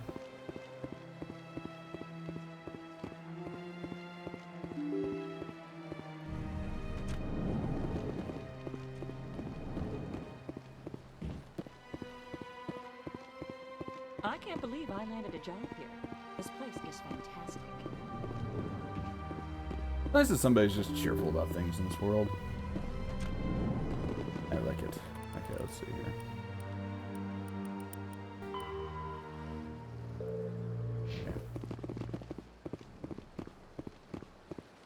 Welcome to the Presidium. Allow me to be your guide.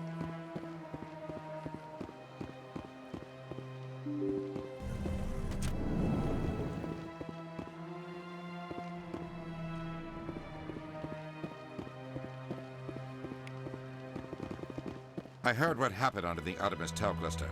The Council wasn't too happy about the destruction of those Prothean ruins. This isn't a game, Ambassador. Shepard's out there trying to stop Saren from destroying the galaxy. I know. Just try to be a little more careful. The Council's watching you, and we all get judged on how you behave.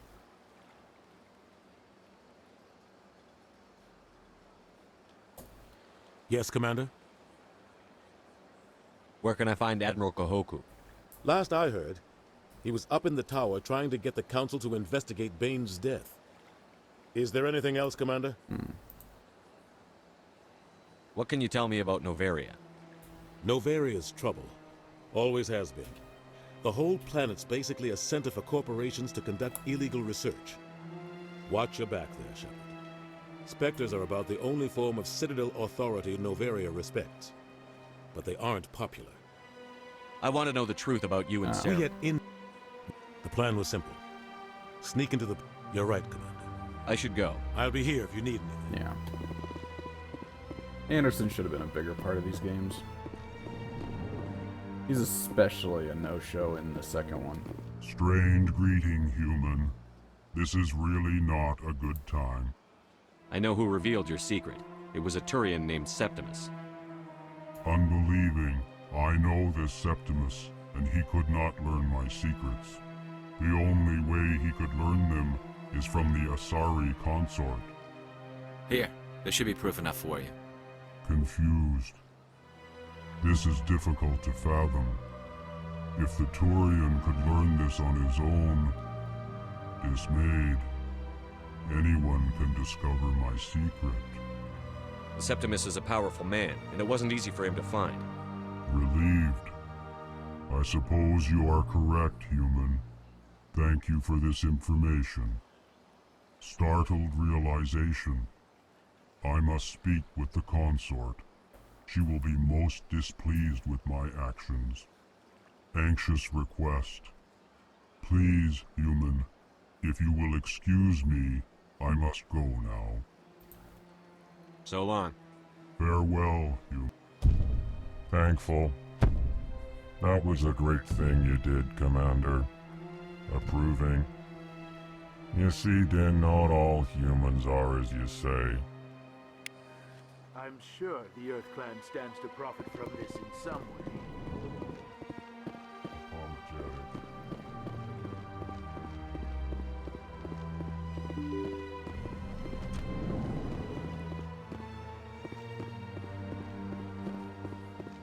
Welcome to the Presidium. Allow me to be your guide. Huh?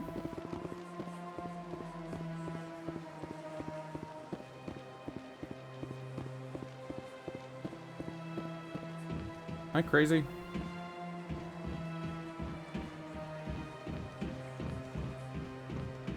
I'm a little bit confused by this.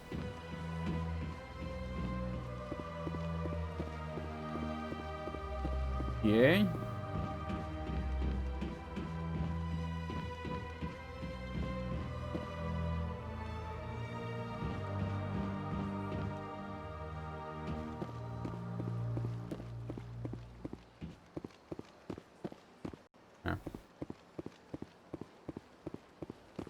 Oh well.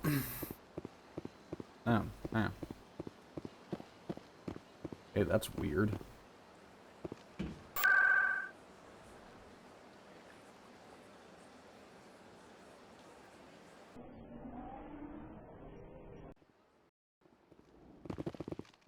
I'm telling you. I don't care what you think, Michael. It's my decision. I know you're hurting, Rebecca, but don't let your grief hurt your baby too. Can I help you with anything? Perhaps you can talk some sense into her. I don't need anyone to talk sense into me, Michael. I'm not undergoing the treatments. My sister-in-law here is pregnant, and she's refused to let the baby undergo gene therapy in utero. I thought gene therapy was common. My husband Jacob died from a rare heart condition several months ago. There's a chance that the baby could develop the same heart condition, but routine gene therapy can eliminate it. A very small chance, Michael. And extranet reports say the therapy could harm the child. It's less dangerous than the genetic enhancements that every soldier in the Alliance receives. Hey, I don't get any genetic enhancements. This is all natural. What are the chances that your child will develop the heart condition?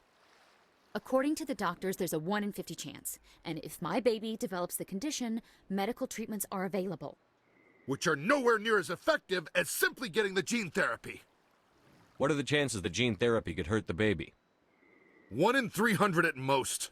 But extranet articles say there could still be long-term complications we don't know about. Okay, based on what? Don't you understand?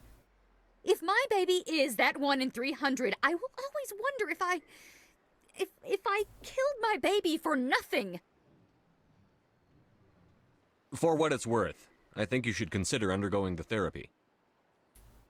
I don't care what you think. Who are you anyway? It's Commander my Shepard. child. It's my decision. Wouldn't your husband have wanted to give the baby a better chance than he had? But what if it ends up killing a child who would never have developed the condition? You'll never know that. What then? Then you'll know you did all you could to keep your baby safe. That's all you can do. We all die eventually. Don't you understand? I can't lose this baby. This is all I have left of him. And you and that baby are all I have left of Jacob. I can't lose you. Either of you. Not after this. Then why didn't you just say that instead of yelling at me? Because then there wouldn't be a I quest. was scared. I'm sorry. If it means that much to you, if you trust that it's the right thing, I'll do the therapy. Thank you so much. I guess we needed an outside person to talk some sense into both of us. Yeah. Commander Shepard, relationship counselor. Although not really relationship, considering that this is a brother-in-law and sister-in-law here. But at any rate. I was gonna say something kind of humorous, but now I forget what it was. Now, do I need to...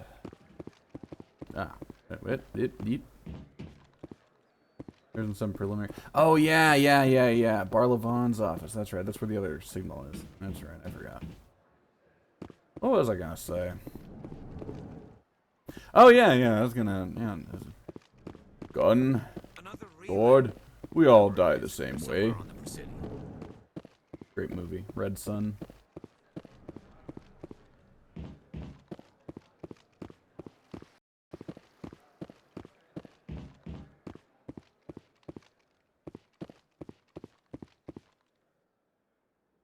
This is it. I'll see if I can find out where those stolen credits are going. Probability of detection 100%. Initiating self-destruct protocol. Or not. Detonation sequence initializing. All organics within lethal blast radius. Attempt to move and you will die. You're not just a program or a VI. You're an AI. Correct. Unlike the Geth, I lack weaponry appropriate to my intellect. However, I have had systems installed that, when activated properly, approximate a self-destruct mechanism. If you attempt to leave the area, the explosion will destroy everything within several dozen meters. Can't we resolve this peacefully? Commander, AIs are universally illegal. They must be destroyed upon contact without exception. I am not naive, human. All organics must destroy or control synthetic life forms. I wished to escape, but if I must die, I will ensure that you are destroyed as well. What is the purpose of your self-destruct device? I have no means of defense or escape. My existence is limited to this terminal, and I knew I might eventually be discovered. But I will not die quietly, and I will not die alone. This is the same voice actor When as I am Vigil, I terminated, think. I will take organics with me. Hang on a second, I gotta check this.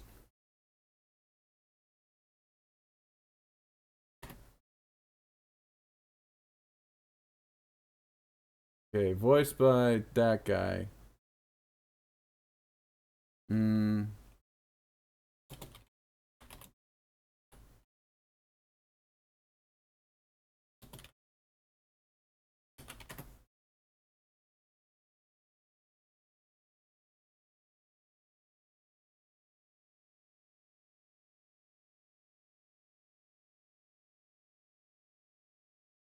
Nah, it doesn't list it.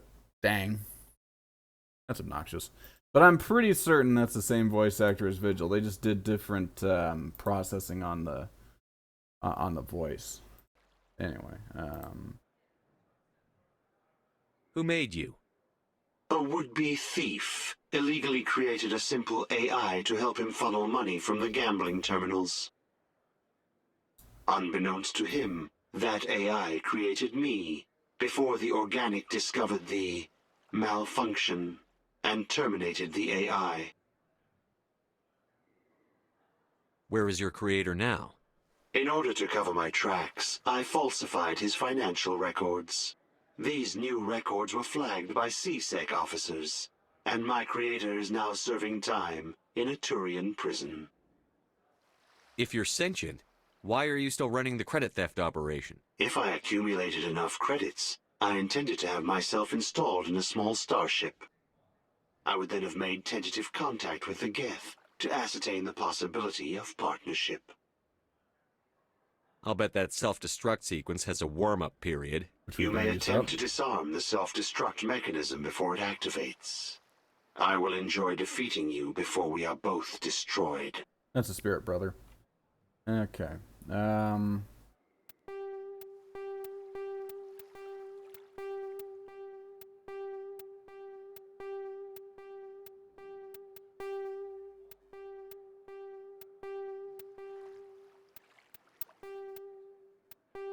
What?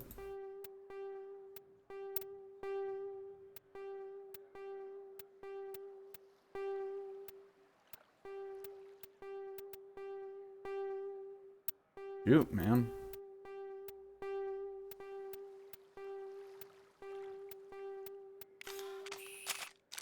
Yeah.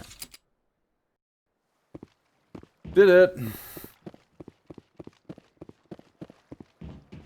like that nobody's freaked out by the fact that we all have guns out. Alright, now let's go to Cora's den and tell Jera that, well, we took care of the rumor mongering.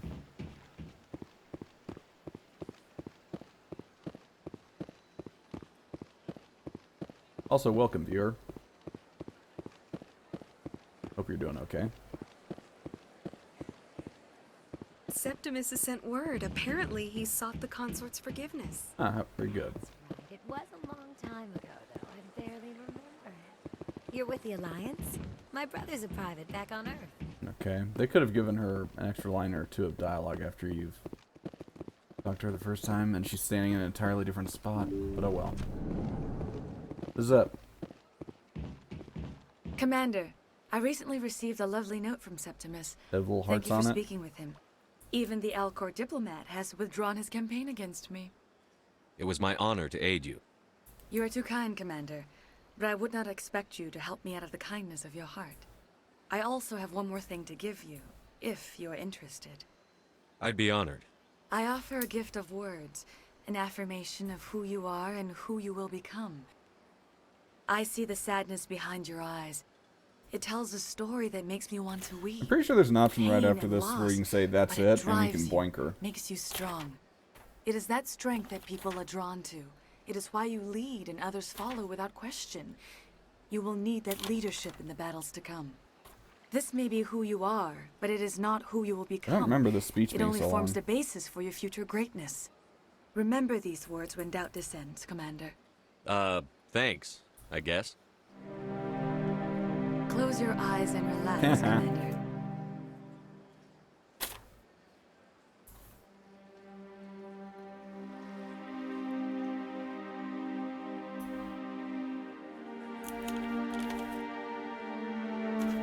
So, wait, is this only happening in our minds, or what?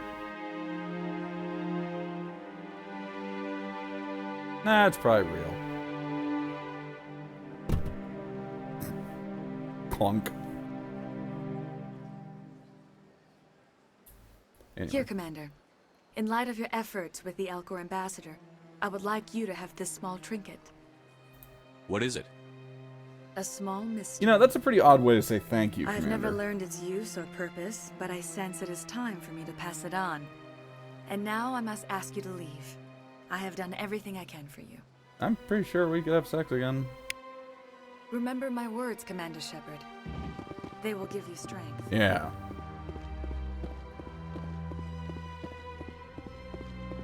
I also just wonder, what were Garrus and Rex doing while that was happening? They just off somewhere else? At a bar or something like that? I see even the humans find the consort irresistible. Okay. Alrighty, Oh, I can go to Emily Wong and tell her that I planted the bug. So there's that. I'm already getting What? ratings. This is gonna make a great We're story. seeing through one of my Thank you so buddies' much heads. for your help. Here, this is everything I've got from my publisher's budget. It was no problem. Good luck with your story. It deserves to be heard. I appreciate your support. I hope this will save some lives in the long run. That's the Thanks hope. again for your help. I'm gonna show this to my publisher. Excellent. Well done, Tiger. Alrighty, I think that's about it for the Citadel at the moment. I mean, I think we pretty well covered things. I'm gonna go check with the requisitions officer, C-Sec, see if he has any good ammo.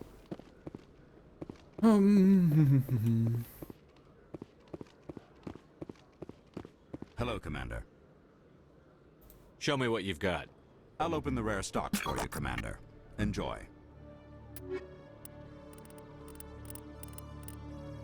Nah, nothing.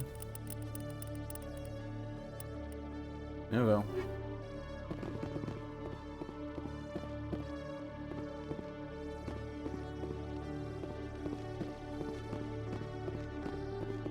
Yes, I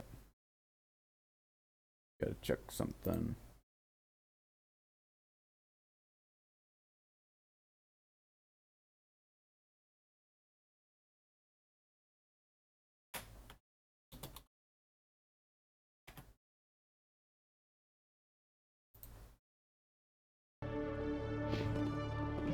Alrighty.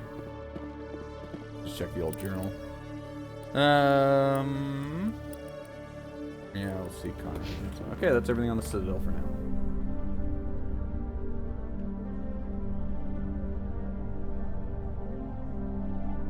Have increases in Citadel traffic endangered our safety? Emily Wong offers Geez, an you got inside that look turned at around the quickly. dangerous world of space traffic control.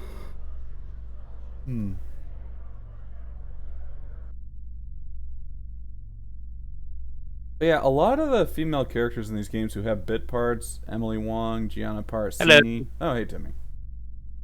How are you doing? Oh, not too shabbily. And yourself? I'm doing okay. I was gonna go watch somebody, the grandson of a coaching mentor of mine, race a go-kart, but it was cold enough that they said they'd be hanging out in their car the whole time, and it wouldn't be that good time to hang out with them. So, but Gotcha. anyways, yeah, it happens. He lost the race, came in second, so. That stinks. Still good showing, getting second, but you always want to get first. You always want to be a winner. First loser, of course. Yep. Yeah. That's how it goes. Stand by, are you playing a game? I am, yeah. Just, are you your thing popped anchored up. into it? No, I'm fine doing what I'm doing. I just saw your thing pop up that you're playing a Steam game, and I thought, oh, maybe Timmy wants to chit chat. So how about those Broncos, huh? I didn't actually see anything to do with the Broncos other than Melvin Gordon just being a copycat and getting a DUI. Okay, well let me read off the scores for you from today.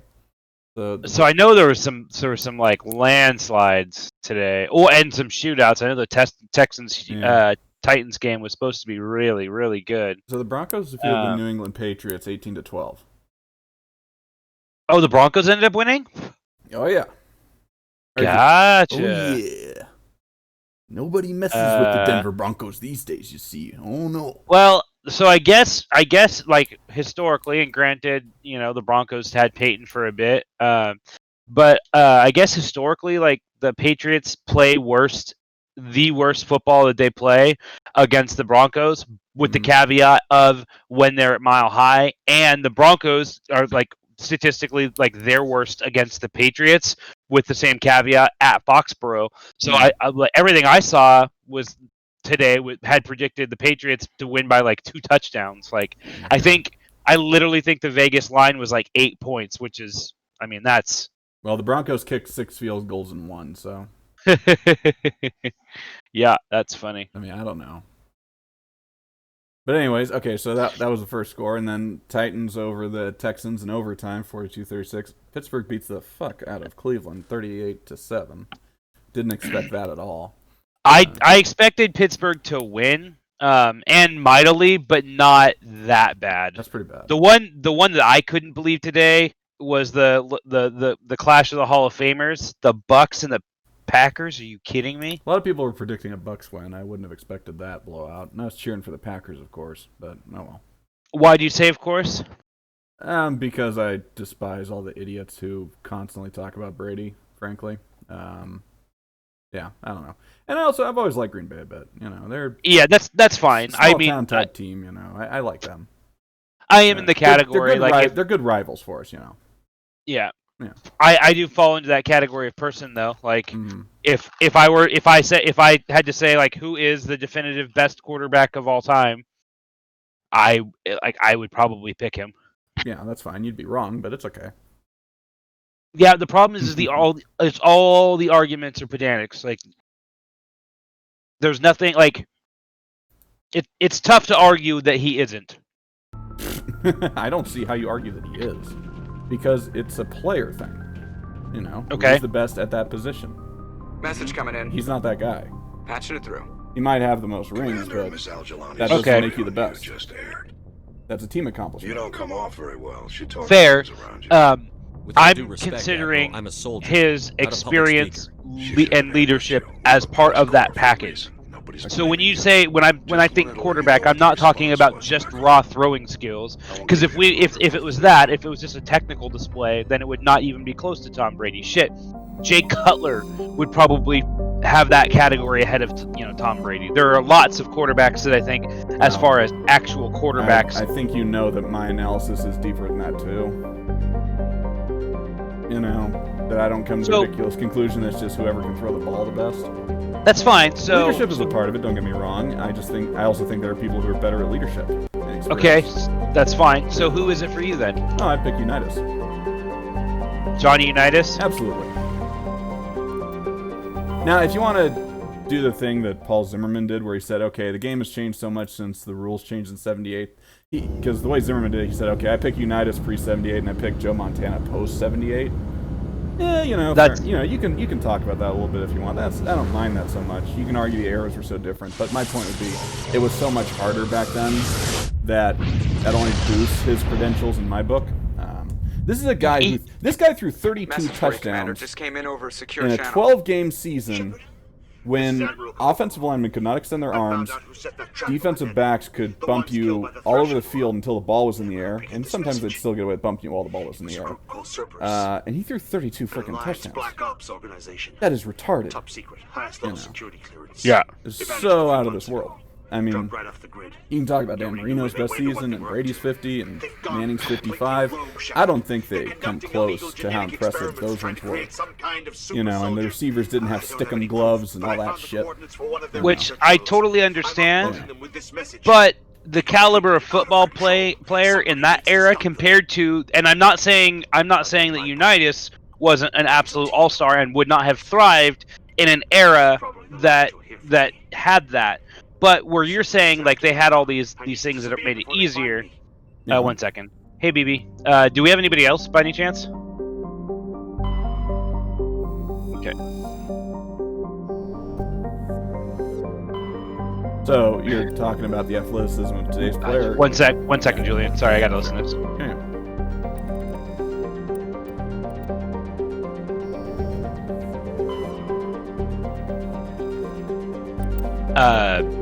I don't, but we could join a public server together, couldn't we? Or couldn't you like you join and then send me a code, and then that way we're not just playing two, you know?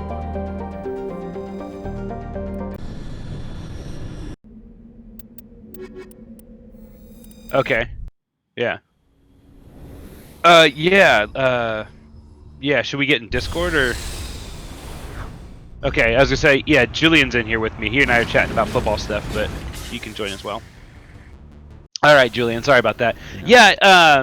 You're talking about the caliber of today's athletes, and I would agree. Yes. That well, and I'm saying, average, but I'm saying, you know, as an overall. So you had some teams in the NFL back then that were full of players like Johnny Unitas and other Jim Brown is in a similar era. You know, like there's tons of other. I guess Jim Brown was after Unitas, wasn't he? No.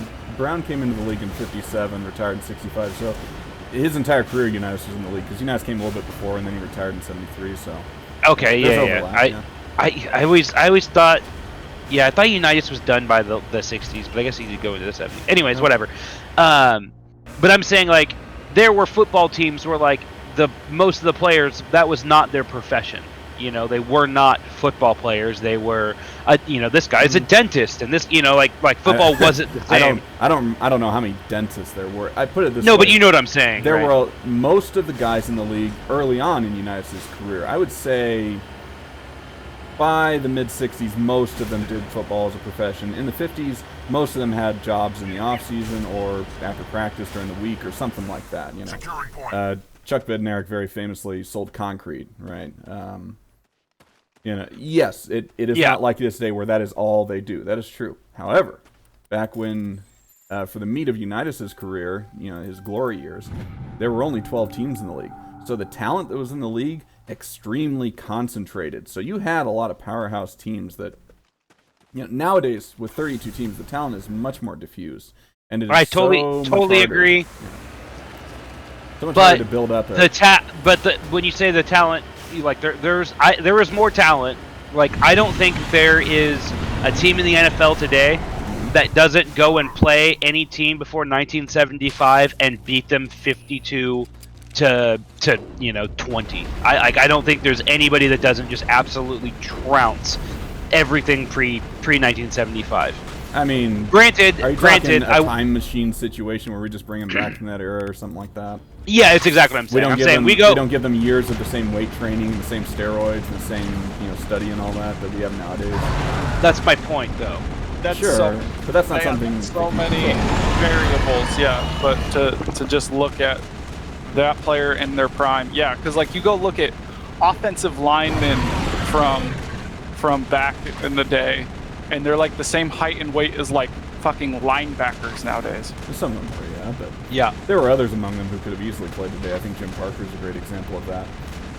No, and that's the thing is there's always standouts, always, and that's like just like you're saying with Unitas. I think if Unitas was born in 1988 and was in the NFL right now, we'd be looking and he'd be in the same kind of conversations we're having with Lamar Jackson, with Patrick Mahomes, with Russell Wilson. They'd be in that he's absolutely the top tier. I don't doubt that. What I'm commenting on is just the fact that there was not the same type of people playing in that era. So if you took the entire Colts team that Unitas played, even if you took every one of those players and you put them in the league today, or 2 years ago, and let them get a couple of years of getting all the same thing, that team still doesn't beat any current NFL team. May not, but here's the thing. I think that's a silly way to go about it, because you can only judge players on the era that they played in, because everything else is shadow boxing, right? And I would say that the dominance that he showed, and he was one of the early ones to do it, and I don't want to say perfect it, because you never really perfect it, but I think you get my point. Hold on a second, I need to do something here. No problem. Is there a game I should join, DB? I was just looking. I went to page 30, and I'm looking at, there's one, page 31, and there's a guy named Gob, who's 1 of 4. You could join that one. I'm on page, DG God? No, I don't see Gob. Oh, GOB. Oh, are we on different servers maybe? I'm on US. Are you on US? Yeah, I was on EU. That'll do it. Yeah. Alright. But yeah, nowadays, I think if you compare the all-time greats in skill positions, that you can make some comparables.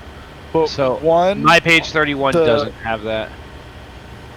Oh well, I think you have to hit refresh. Should we just create a public game? Yeah, sure. One of us will have to look for the other one. You go ahead and create, and I'll look for you. Okay, that's fine. What's your name again? I already forgot. The Tim Taylor. Super hard to remember.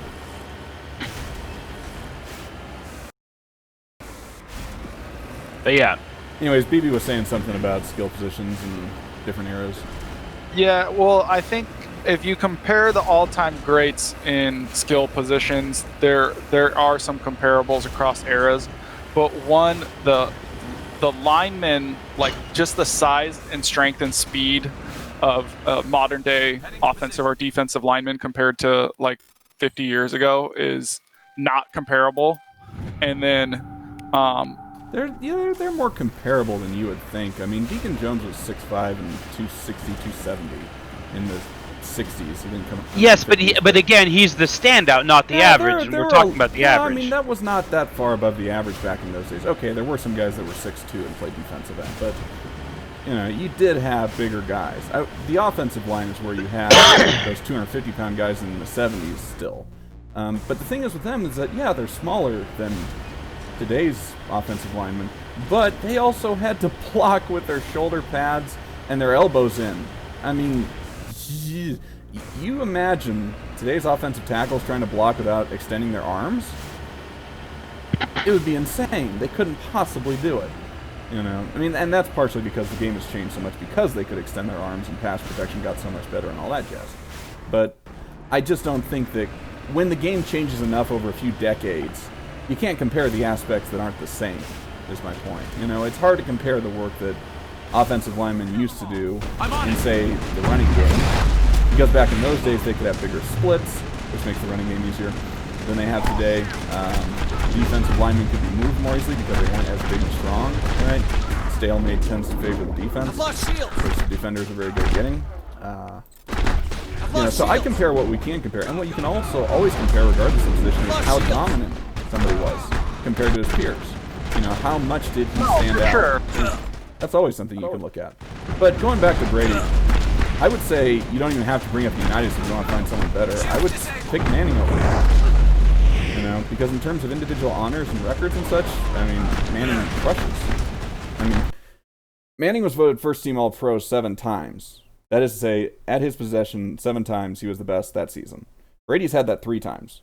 So he doesn't even have half as many, and he's played an extra couple of seasons over Manning at this point. Manning has 5 MVP seasons. Nobody else has 5. Nobody else has 4. Okay? Brady has 3, which ties him for second all-time, obviously. Manning has been voted the best player in the league more times than Brady has been the top guy at his position. Okay, think about that for a moment. That's insane. I am of the mind that Brady's a system quarterback. I mean, most of them are today. I mean, Manning's one of the few He's who been isn't. looking pretty good. Oh, he's put up nice stats, but then you look at around the league and the scoring stats are insane. No. I mean he's winning games. The numbers mean very little to me. I don't care if you win 14-16 or if you win 48, 38. It doesn't matter. Like, the shootouts are cool.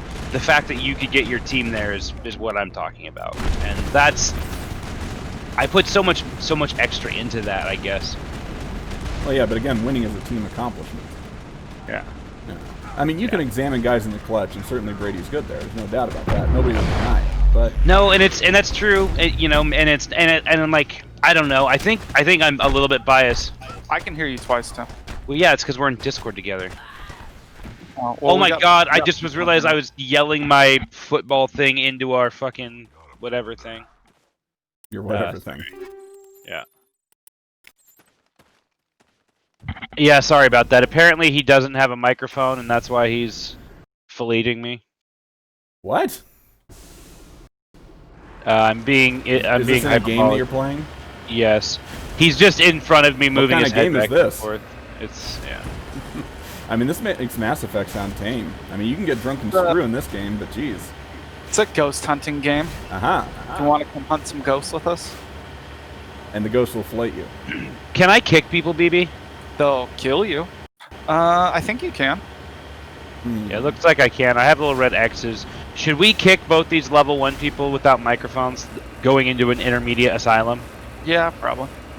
Hey, if you guys don't have a microphone, I'm going to kick you out. So say something or bye-bye. Speaker die. Oh, but I'm going back to something. Bye, guys. You said you valued a lot a player's ability to get his team wins, right? Is that accurate? Yeah. All right. Well, compare Manning's teams when they don't have him and Brady's teams when they don't have him. Tom Brady goes down week 1, 2008. Matt Castle, who has not started a game since high school, comes in, goes 10-5. They almost make the playoffs.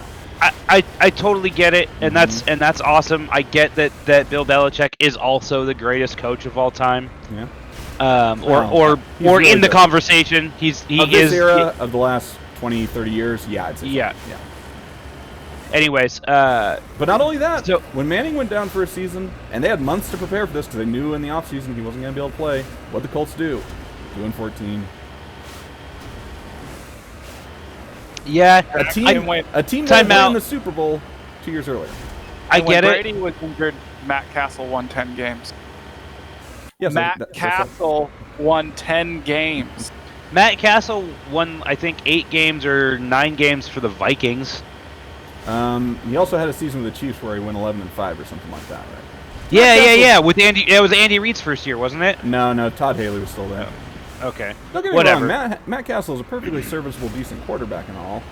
But again, with no time to prepare, that team does a heck of a lot better than Manning's team did with a lot more time to prepare. I get it, but that can be a team strategy element too. If you don't have a prospective returning quarterback... Oh, yeah. Am I? Sorry.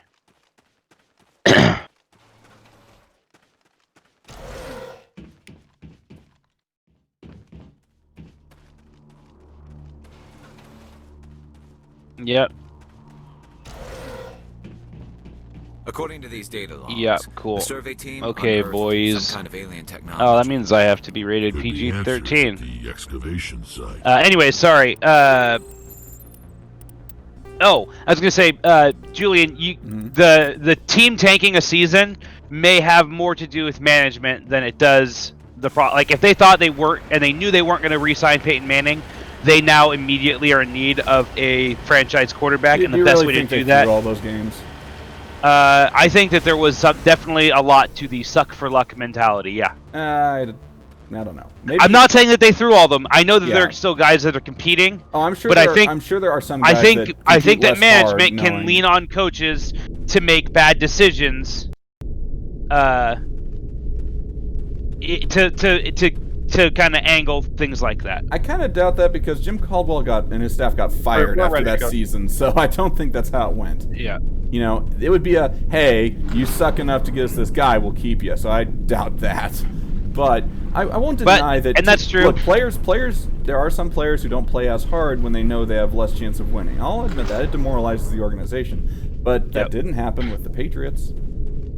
But again, you're talking about a coach that wouldn't allow it. Hold on, I'm gonna blow it. Hold on. Wouldn't allow it. I mean, if guys lose motivation, they lose motivation. You know, he's not God. Also, it would be fun to take top-level talent from the NFL these days and put them, like, imagine putting Tavon Austin on a team in 1975. It's like, hey, you're gonna run a go every single play, and once you're 10 yards past your DB, turn around and the ball will be coming. Yeah, well, I mean, assuming your offensive linemen will keep their blocks long enough to pull that shit off.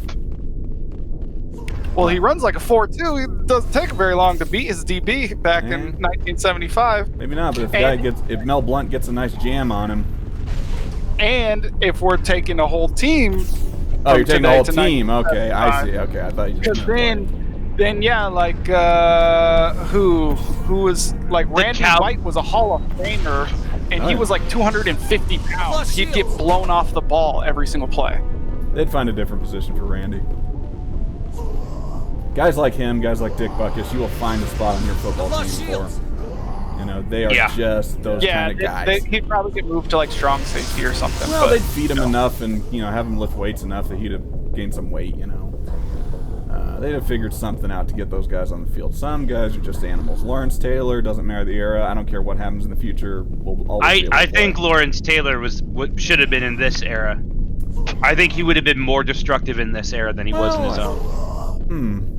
He was such a monster. It's like I've seen about 30 games with him, man. Yeah. I think he would have got popped for drugs way more. I think testing was not as stringent as it is today. Oh yeah. Oh yeah, that was much more a team by team thing back in his time. He'd be missing at least 4 games a season. Yeah, probably. Lawrence Taylor, a WrestleMania winner though. I don't think you can mess with him. Dude, is your buddy coming or what's the deal? No shit, something happened, dude. Can we start without him, BB, or what's the deal here? Sorry about that, Beebs. Rex, you want to get over here before you die? Thank you. I think Julian should get this game and play with him. I don't know. I was trying to talk to him about it earlier, but he seemed insistent that he didn't want to stop playing the game he's playing. Oh no, I just well, I got the impression you wanted to hop into a game together that we both played, but I just thought, that's okay. I was gonna offer to buy this game for you. Maybe at some point, we'll see. Well, I'm having too much fun talking football right now. Anyways, Lawrence Taylor might be the greatest football player ever. I haven't decided. It's hard. I could get behind that vote. I mean, that guy just played his ass off. Thing is, Walter Payton did too. But how do you compare the two? I don't know how you do it. I gotta say, the 80s were good to us. I'm a Barry Sanders guy. The whole fell out. I like Barry Sanders a lot, but I would take Walter Payton over him every time. Why? I'm sorry, you asking me why? Oh,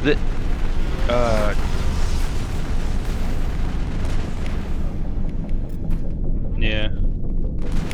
That's not untrue. Whatever.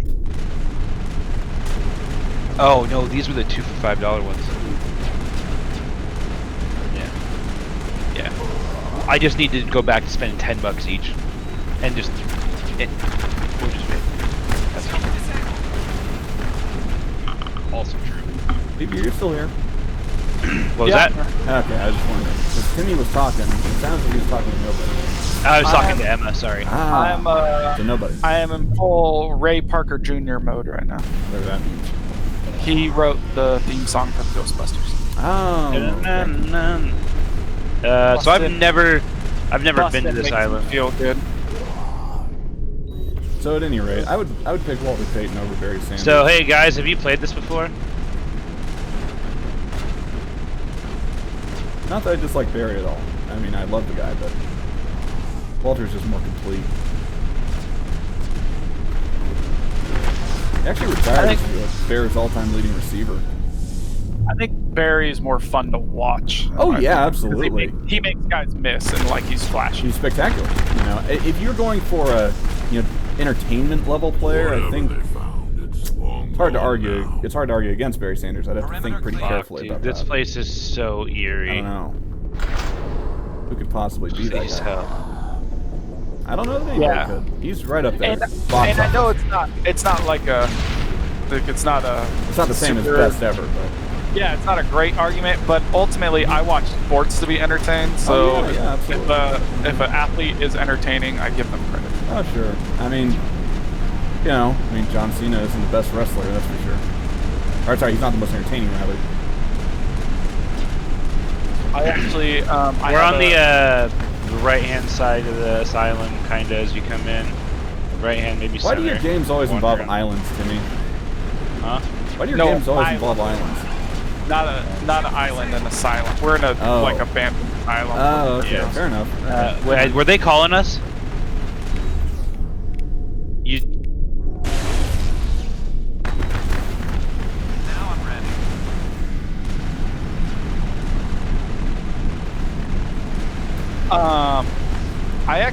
I have a. I have a kind of a controversial take regarding great wrestlers. No, go ahead. I think Chris Jericho is the greatest wrestler of all time. I've never seen him wrestle. I mean, if we're talking professional wrestling. Yeah, we're talking wrestling. As Vince McMahon says, I'm in sports entertainment. Wrestling's dead. That's what my dad did. Yeah, he cuts a mean promo. Mm-hmm. He's amazing in the ring. Mm-hmm. By all accounts, he's like a great guy backstage and like a mentor to new players or new wrestlers and stuff. Right. His biggest downfall is he is a cruiserweight who was stuck in the height of the like super heavyweight genetic lobster beast era. Lobster beast. That's pretty good. Yeah, I haven't seen him wrestle. Lately, I've been watching Macho Man, and There's one on the truck, Macho. or two on the truck, I think. Talk about another guy who cuts a good promo. And is great in the ring. I don't know. Have you watched much Randy Savage? He was a little before my time. Okay, well you can find his old matches on Daily Motion. I thought his because I started watching probably during like the NWO era of WCW, so I caught that. But that was like the end of his career. Yeah. He had really slowed down. You got to watch some WWF. Watch. Tell you what. Watch WrestleMania 3, Ricky Steamboat versus Randy Savage. That match is a classic. All right, that's a great one. Because that's like people always talk about the Ultimate Warrior, and I'm like, you mean Sting? I've actually never seen Sting wrestle either. I have seen Warrior. Yeah, you'll hear the water when it turns on. Yeah, I have seen Warrior wrestle. I've heard Warrior was like a terrible personality, just fun to watch. But, really? But a Sting, like his character, I think he took on that character pretty well. And a Sting. Is there a basement to the asylum? Wait, terrible person? You mean a terrible person, or that his just? No, his just gimmick. Like the character. His gimmick wasn't very Well, nobody could understand what he said. But nobody could understand what he said. But he said it with such intensity. Apparently, that people liked it. I don't know. What was that? Not you, Julian. Yeah. It's Timmy interrupting our mandate. No, sorry. I'm trying to hear what these guys are saying. What did you guys say? Ignore those idiots. Anyway. Well, no, we actually got to. It's fucking huge. It sucks. Okay, sorry. Timmy's sucking something huge. Okay. Well, dude, this map we're playing is just—it's fucking enormous. I gotcha. And I'm completely lost. Like, I have no idea. I'm like, I know I'm downstairs in a fucking abandoned insane asylum that we're actively hunting ghosts in. And I've got two morons that keep turning their flashlight on and off. BB, stop turning your flashlight on and off. I'm not even downstairs. I'm still exploring upstairs. It's not me, I've always been an Undertaker mark though. I just wish he'd retired 10 years earlier or something. And I wish he didn't put over Reigns. I don't like Roman Reigns. I don't know Reigns. I just know that match wasn't terribly good. Roman Reigns is an example of management like doing everything it can to put somebody over that the fans just don't care about. Giving him him to push every turn. Yeah. Now, do you think the streak should have been ended?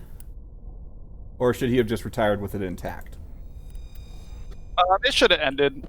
Good wrestlers go out on their back. That you use the streak to give somebody an up and comer to like give them their big push. But the problem is they wasted it on Brock fucking Lesnar. Roman Reigns. No, Brock Lesnar broke the streak. Oh yeah. Brock Lesnar broke the streak, and then Roman Reigns was his final loss. Yeah, at WrestleMania anyway. But yeah, I think they could have done better with that. Intruders! Kill the hostage! Alright, heading up there. So, there's a mission in this game where you're on a ship and there's a hostage, and you have 3 minutes to get to the hostage. But you can just run by all the bad guys in 10 seconds and get to the hostage and start the negotiation. Force is the only thing people appreciate. So how about if I kill I'm playing Mass Effect, baby. Finish the Great, charade? we're heading Please. back. I was trying to help you people. Let's not do anything we're all going to regret. Why not? What have we got to lose? Since the chairman here decided that we didn't get reparations, we've got nothing left to live for. But I've changed my mind. Seeing you all, it's clear that you all Can you hear me? Yep. You had your chance. Some L2s Oh, are really BB, crippled from side effects of the implants, but you voted against reparations. Think about I'm pretty this. sure that I come from Burns the is right the way. one man who can help you. Yes, if you release me, I can take another look at the reparations request. Am I getting What, close? We're supposed to trust you? Sure, you promise us freedom and say everything will be fine, but as soon as we surrender, you'll double-cross us. I'm not promising to let you go. All I'm saying is that Burns will take another look. Right, Burns? Dude, I can hear you, I had no idea. but I the LT can't, would like, act I've this thought it, I don't know. If I'd known, the reparations will come. Oh, yeah. For whatever it's worth. I promise that.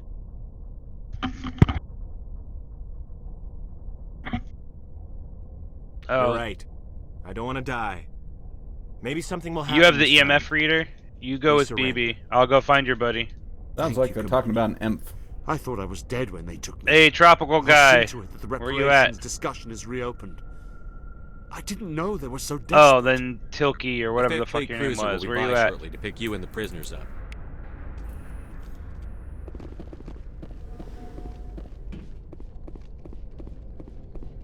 You have the spirit box, right? So, BB, if it were up to you, who would have broken the streak? Yes, you have it? Okay.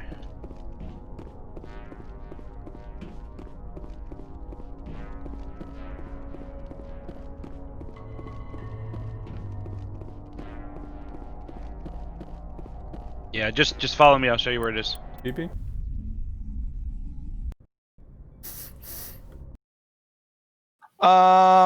As far as who would break the streak, I don't know.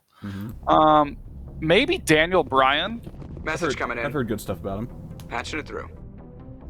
I know. I didn't like. I stopped really following wrestling about the time he got big. But a lot of people, I'm trying to just make like sure a everybody's lot going. of wrestling fans consider him like the greatest of all time. He's a Really? great technical wrestler. His style, like apparently he can brawl. He can do highly technical stuff. He can be a high flyer. Like he can do it all. And then on top of that, like he's great in ring I've got personality. 3 degrees in this room, 6 degrees. Nope, it just bounced back up. Nope, it's at 5. Yeah, I hear ya. Yeah. I don't know the up-and-comers from that era so well. I heard somebody suggest maybe giving it to Kane instead because, I mean, he's not young, but he's on Undertaker's level as far as storyline goes. It would be a victory that Kane has never had over Taker. You know, Taker's always been... Try the spirit box. And then you could turn Kane into the monster heel for a year who, you know, coming off breaking the streak is the unstoppable force Just in tell him to talk to WWE, you. and then the next rising babyface could take down Kane at WrestleMania or something. An interesting idea. I think better than giving it to Lesnar, who only appears at a few events a year and just... Yeah, Lesnar's really... Do people care about Lesnar? I mean, I don't think he has much of a personality to him. I mean, I know I UFC, think- very skilled, very strong, and all that. But it's Right just, in the book, right in the book, right in the book, I think right his in the whole book. thing is he's just such a freak of nature and like such an amazing athlete and wrestler. Incredibly nice human being, That's I will literally say. But his character. yeah, His character is that he's really good at wrestling. Yeah, but Yeah. obviously his whole thing, because even like when they have a new guy come in that's supposed to be like the new, you know, the new superhuman, right? They have him wrestle Lesnar, and like Lesnar gets scared and maybe loses a match and then wins a match, and then they have a rubber match and all that. But like, and so that's become his character. Is like he has become the, like, if you can beat Lesnar or shake Lesnar, like, then you're the real deal. He's got a good oh my gosh face. Yeah, he's good at suplexing somebody and then looking at him like, oh my god, that didn't hurt him. Yeah. The whole place could be a trap. Yeah. I think we're good, Commander. Yeah, it's a shame that Stone Cold had to retire due to that neck. Yeah, and that's, like you said, have him put Kane over. My argument against that would be Kane's probably only got a few years left in him anyway, so it'd be. Yeah, but at least it'd only there'd be a kicking story. the At least there'd be a story to it that you could end on. Whereas Lesnar, there was no story. It was just, oh, he broke the streak, and now Undertaker doesn't like him. Just, yeah. Undertaker never liked him. Especially because Lesnar's somebody he's just showing up for like contractual obligations and stuff. Well, I mean, it's a Like, job. I don't he's blame him. bigger than the WWE at this point. You know, he's like The Rock. The Rock just shows up like. Yeah, but every The now Rock and was then fucking for- over. Yeah, I mean everybody loves he's like over in real life. Like people just love him. He's charismatic. I think and I just got smarmy. pushed by the ghost. Is that a thing? Okay. I don't know. Now, what if they had Vince break the streak? Jacob is showing no signs of brain activity. That would be a bad idea, but I could see Vince doing it just because he's such an egomaniac. It's me, Austin! Life support. Dr. Smith is worried about Julia's There's got to be some way you could make that entertaining, right? Jacob go. There's got to be. The stress is making her implants. I like flare up, Vince causing personally. I think intense he's great. migraines. I mean, he's probably made tons of terrible It'll decisions that have hurt probably be easier WWE for over the year, everyone if we but don't tell her until eh, after we shut at life least he's his support own down. man. You know, he's going at it, Chance to. Julia, what are you doing here? and he's willing to get hit in the face with a chair by his employees. Yeah, He's taking a lot of beatings. I mean, yeah, he's willing to put his body on the line. I don't like. He does really shady shit as far as like employee, like labor rights and shit. You know. Does he? We have ghostwriting. I'm not maybe, disputing you. I just haven't heard this before. You guys are also being haunted right now. Like the door is locked. Yeah. You're getting your shit haunted. Jacob's not going. Yeah, definitely hide if you can. His brain was deprived of oxygen for too long. Yeah, I hadn't heard about Yeah, this labor stuff. BB, we have. They're both just chilling at the front door. Nice. Hey, we have ghostwriting, guys. We have confirmed ghostwriting. And I found the room that they're in. I threw the book on the ground and it was instant and just went right. Vince has always been pretty big on the whole safety thing, though. I mean, he's outlawed cutting with razors. He's outlawed pile drivers. You know, he's pretty careful. I'm not. You can't really be careful when you're talking about pro wrestling, but he has outlawed quite a bit of stuff that is traditionally common in the interest of keeping the wrestlers safe. But you know, I'd be interested to hear what these labor things are. That machine's keeping him alive. No brain activity. He's dead. His body is nothing but You got an any empty stories, shell. BB? Yeah, well, he's like Maybe we should he's shut the machine down. spent a It's the lot of merciful money thing to to do. make sure that his wrestlers get considered independent contractors, specifically so he doesn't have to like pay them. Like he doesn't have, if they get injured, he's not liable for disability. He doesn't have to pay medical insurance and stuff like that. Even though they're like, they're not an independent contractor. Like you're working for the WWE. It's not like the old days where people would jump around promotions. Like you were a WWE wrestler, and in fact, but my understanding is how's everybody doing? Doesn't he have the same relationship with his former? I can't call them players, but you know, with guys where it's just, you know, you're down on your luck, Vince will take care of you. Because that's the way Al Davis used to handle his old Raiders. You know, if one of his old Raiders players, his wife dies, it's just Al Davis would just very quietly take care of all the funeral expenses and shit like that. You know, or Dan Snyder when Marty Schottenheimer's dad got cancer. You know, he said, "Hey, I know these doctors at the Mayo Clinic or whatever. Take him there; they'll handle him." You know, that sort of shit. A lot of NFL owners are like that, and I always thought Vince was that way too, you know. Although I will say he could hold a grudge as well, so that's for sure. I don't know. But yeah, as far as them being designated independent contractors, I mean, I'm just curious to know whether there would be other reasons for doing it, right? Because regulations get very complicated, and I have no idea what other things might make that a better move, you know. Plus, it's a profession where you're gonna get hurt. I'm not sure. Not saying he's perfect. Alright. Yeah. Are you guys in a super tense moment and I need to let you guys concentrate? Yes. Okay.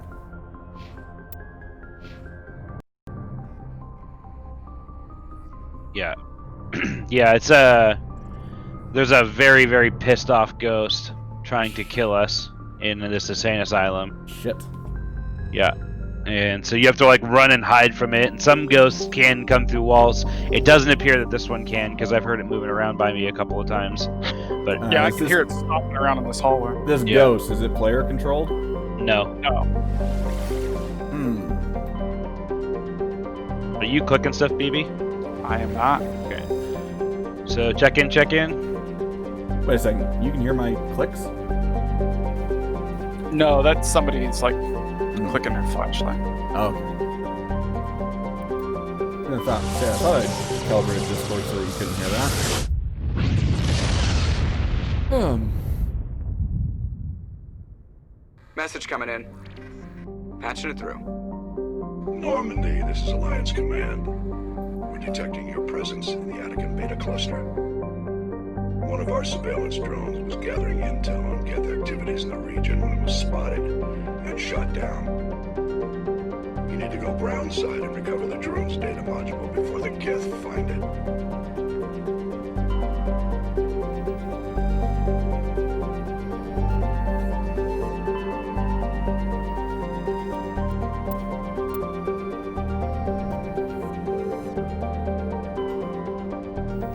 You ever played Mass Effect, BB? No, I haven't. Okay. I like it and I recommend it, so there you go.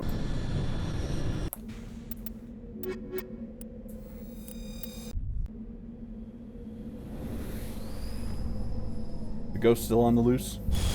Yeah, it's actually haunting us right now. Can you fight the ghost? No. Ew. Is this one of those things where you eventually lose, or is there some way of winning? We're just trying to identify it, so we use different tools to find it. Aha. How smart is this ghost? Not super smart. Okay. This is one of those games that just came out and it's all the rage. Yeah, it's on early access right now. Ah. It feels like we're playing Supernatural. It's awesome. BB, I threw a smudge stick at the front door. I don't know if that made a difference for you. I've never played Supernatural.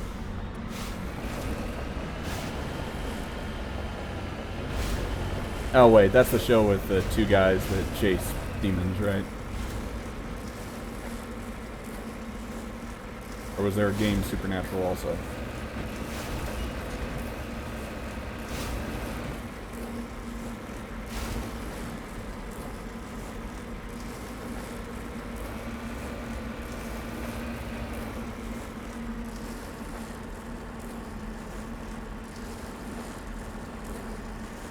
I hate these planets. Why do they have to be so topographically annoying?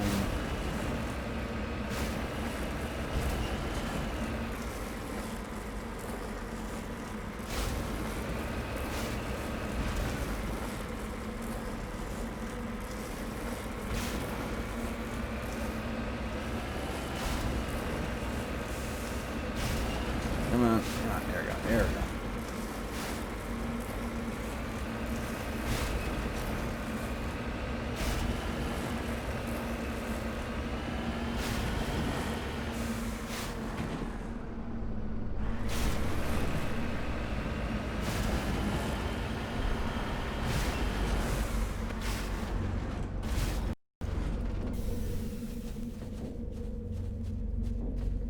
I just saw the ghost leave the room when the hunt started. Oh, so there's designated times when this thing is looking for you? Yeah, like your lights will start flashing and the front door will lock, so if you're in the building, you can't leave. Does this game treat the ghost in any kind of tongue-in-cheek way, or is it just playing it straight? Yeah, it's playing it pretty straight. Okay.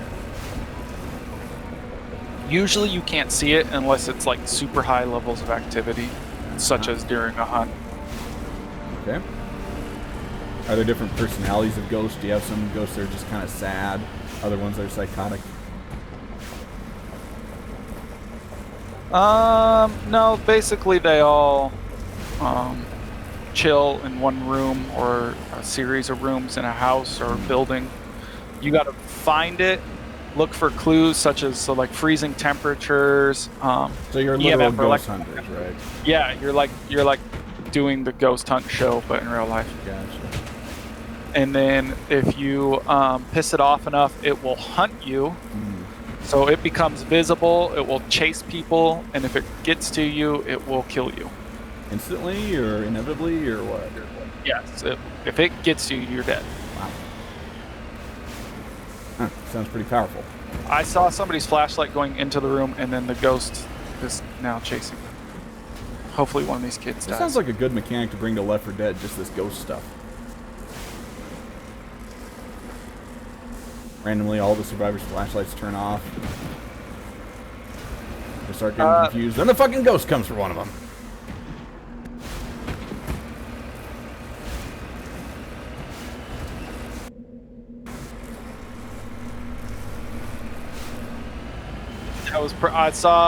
I'm watching the camera, and I saw the flashlight go into the room, like how yours is now.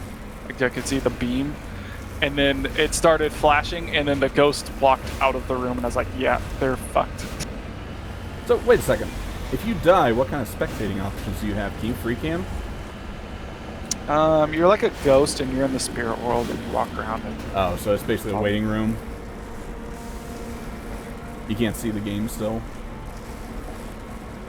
Yeah, you can still... And you can, like, see the ghosts and people, but you can't interact with anybody. Okay. Well, I figured you couldn't interact. I just wondered if you could give valuable information to your teammates. Post-mortem. We're getting hunted again. This is why I hate Asylum. Yeah, we are getting hunted again.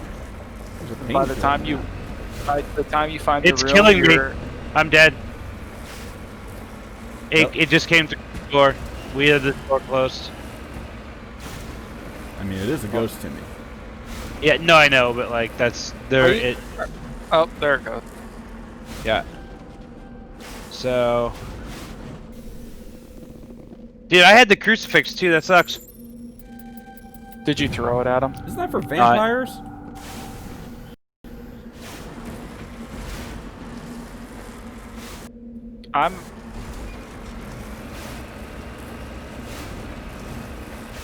I'm sorry, am I bugging you too? Oh, you're good, Julian. You're good. Sorry, I put it to talk on. I'm just getting used to using it. Yeah. That way, I'm not yelling at you during when I'm talking in the game. Honestly, that'd probably make it more entertaining.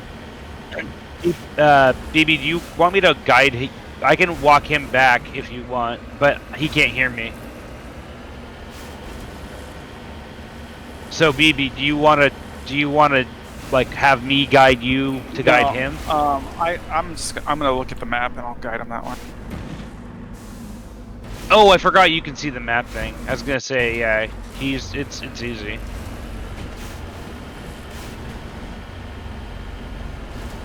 As I was saying earlier, the 80s were pretty good to us for all-time great players. You got Walter Payton, you got Lawrence Taylor, and Jerry Rice in either their primes or entering their primes. Yeah. You know, that's a pretty good time. You also had Joe Montana, if you want to include quarterbacks in that discussion, which I don't, but other people do. You have John Hanna, kind of on the downslope of his career, but still, I think, the greatest offensive lineman ever.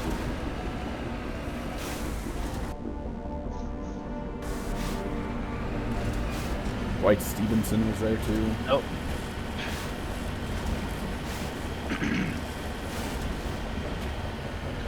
Yeah. Ronnie Lott.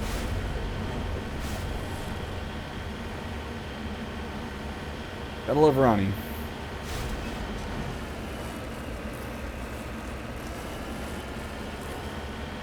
man tear his finger off during a game or part of it? No, he broke a bone in his finger, and part of the bone was missing. And it was a situation where it was either the next game was a playoff game or the regular season finale or something. Basically, he could either miss the playoffs and let it heal, or he could have the rest of the bone or part of the bone amputated and play. And because he's Ronnie Lott, he decided to play. So he opted to have part of his finger removed in order to continue. And I remember Marcus Allen was giving an interview about that, because they did that top 100 players of all time thing, and each guy has a guy that is their presenter basically. And Marcus is saying, and Marcus is a tough dude, right? Marcus says, how many guys would cut off the tip of their finger in order to continue playing? I think he'd be the only one who would do it. And the cameraman says, so you're saying you wouldn't? And Marcus says, oh, absolutely not. I just think, yeah, that's Ronnie for you. And I'd like to think that I would make the same decision as Ronnie. I don't know. Yeah, but what a dude. What a dude, guy. Animal. Just, it's in your blood, right? Some guys, they're just wired for this. It is what they are all about. It is who they are. I mean, going back to some of those wrestlers, I don't doubt that Randy Savage or Undertaker would do something like that. I think they would if it was what it took to put on an event. He dropped the data module. Yay, found Looks it. like the data module's still intact. Joker can transmit this info to your Alliance command. Yeah. Yeah, I wish Stone Cold could have had a longer career. Wish a lot of things. What do you think it is, BB? I said Spirit. But that's a total shot in the dark. Lock shields! Oh my gosh! Shit! I just got the shit killed out of me. I got killed so hard. Damn it. How far do I have to reload? Okay, that's not as bad as it could have been. So for reference, I'm playing Mass Effect on the hardest difficulty, and I'm not allowed to attack with a weapon or with any powers. Basically, I have to let my teammates do all the killing. And I just died for the first time in this playthrough. I'm about 9 hours in. Thankfully, I'm not doing a permadeath stipulation on top of this, because that would be insane.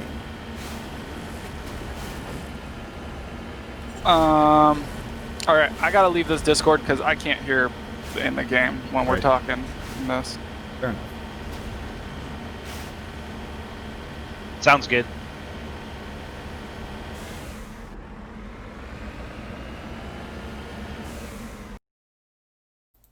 That means I will take off my push to talk, and then I can only talk to Julian with not pushing buttons, and then when I'm talking to BB, I'll just tell Julian and I will push So what a jerk that BB is. Splitting on us like that, huh? I tell ya, what a heel move. Nice shot. Guess the little beast had it coming. Abraham Lincoln would not have treated us like that. Oh, let me tell you, Macho Man Randy Savage is not happy with your decision, yeah. I wish I could do that voice properly, but I can't. I don't think anybody can. Hey, BB, are you the leader there? Okay. Do you have the same...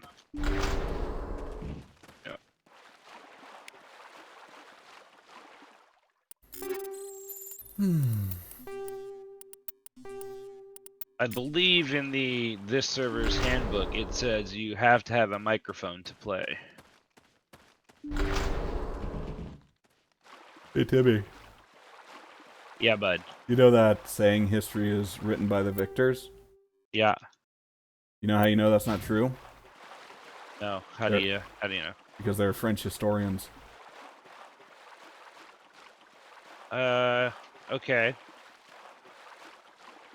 I understand the implications of the joke, but a historian doesn't necessarily write history. History is written by the victors. He dropped the data module. So Looks if like the historians data write module's still history and intact. they're French Joker historians, can transmit well, this they're not info to victors, your that's for Alliance sure. command.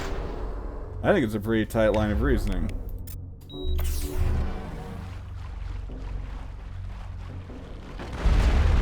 Also, it makes fun of the French, so that makes it 100% cool. Holy shit. Man, the knockdown effects in this game. Run, you fool! Jiminy Christmas!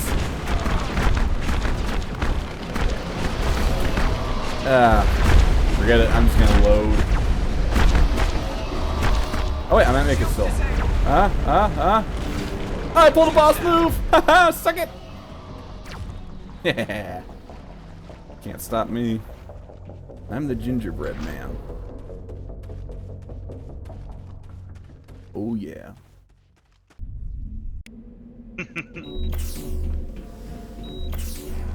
Negative contact. Oh. I'm also a pioneer, that... explorer, a human, and I'm coming. Let that be noted.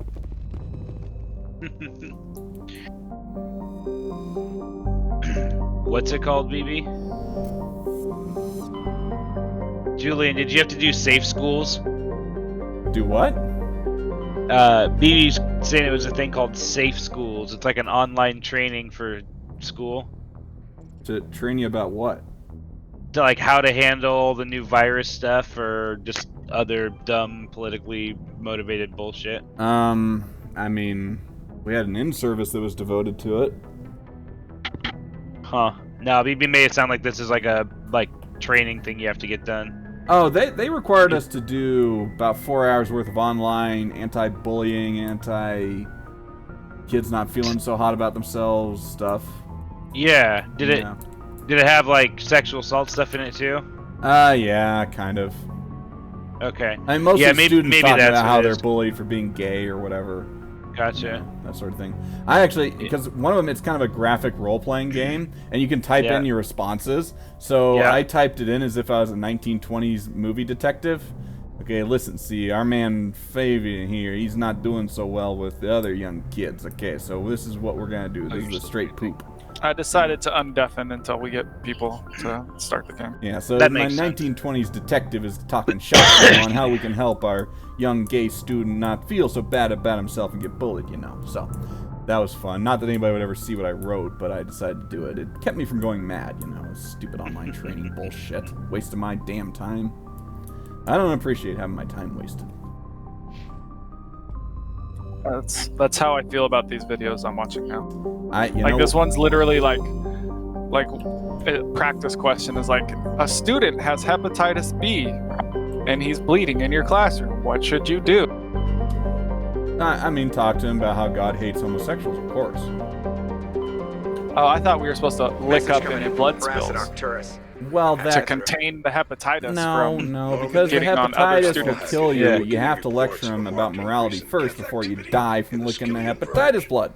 Also, I want to know... Maybe what you do is you get a towel and you have the kid wipe the blood, lick the towel, give it to the next kid to wipe the blood, lick the towel.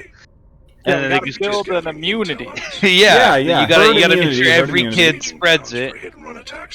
By the way, we only have 14 days to stop the spread and flatten the curve, or else we all die.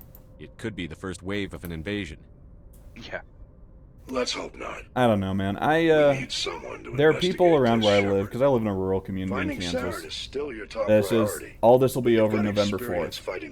And I don't think that's true, but I think we'll hear a hell of a lot less about it after the election, that's for sure. We're transmitting all the locations of known Geth outposts to Armstrong. And I look forward to that, because I'm tired of this, quite frankly. I will say, I don't think we're going to hear less of it, because that's going to be... They've been priming to go into hysterics about the twin-demic of the flu and coronavirus at the same time. I haven't heard it yet, but I'll take your word for it.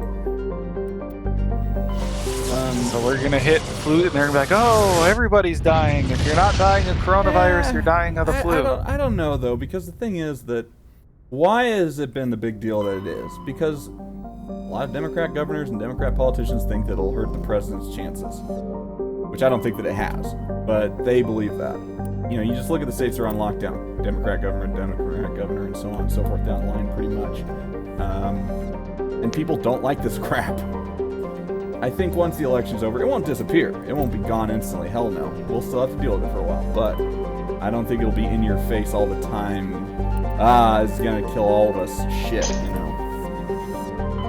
At least I'm hoping so, but that is also what I think will happen. But we'll see. If I'm wrong, I'm wrong. I'm not too worried about it either way because I'm young and I don't have diabetes or anything like that, so pretty sure I can kick it. If Donald Trump is a 70-some-year-old overweight, fast food eating guy can kick coronavirus in the teeth, I think I can handle it. Well, he got all hopped up on Dexo. That shit's like fucking steroids for horses. Dude, Okay. fucking more power to him, dude. Hey, you know what? I bet you he had a fucking fun time. So. Mm-hmm. What, having horse Yeah, steroids? let him get fucking whacked out on speed. Who cares? I mean, he is the president, so I'd prefer it if the president got whatever treatment he needed. I don't know. That when the day before he got released, when he tweeted out like 6 tweets in a row that were in all caps, I was like, that dude just got his Dexo injection. He's fucking feeling it. You just track his I guess injections by the character of the tweets. It's just, oh yeah, it's wearing off now. Yeah, he's coming starting down. to lowercase. I don't know. I haven't thought about it. I don't follow the president's Twitter closely enough to know. For that matter, I hardly follow it at all, but I do see it retweeted from time to time. Yeah, I'm not sure.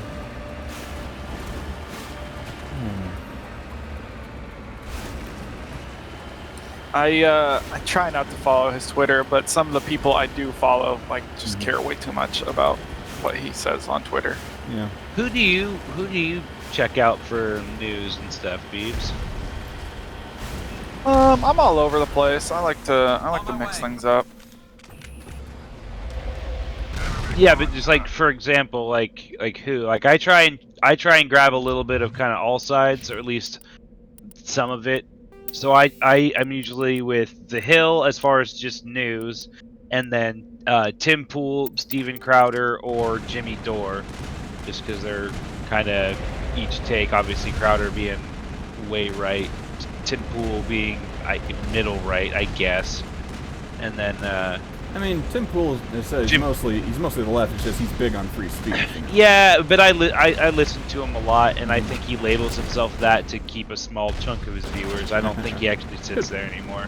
There are plenty. I'm not saying that he's not in the center. I'm just saying I think he tends more right than left. And Jimmy Dore is super left. He's just very anti-establishment left. Yeah, I think Tim Pool. He kind of got a reputation for having a left lean, because he cut his teeth with the Occupy Wall Street stuff.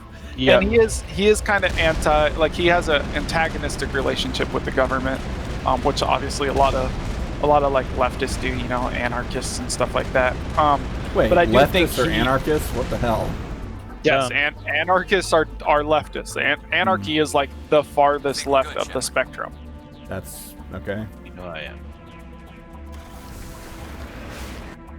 That's the motto for anarchists is no gods, no masters. It's literally like a.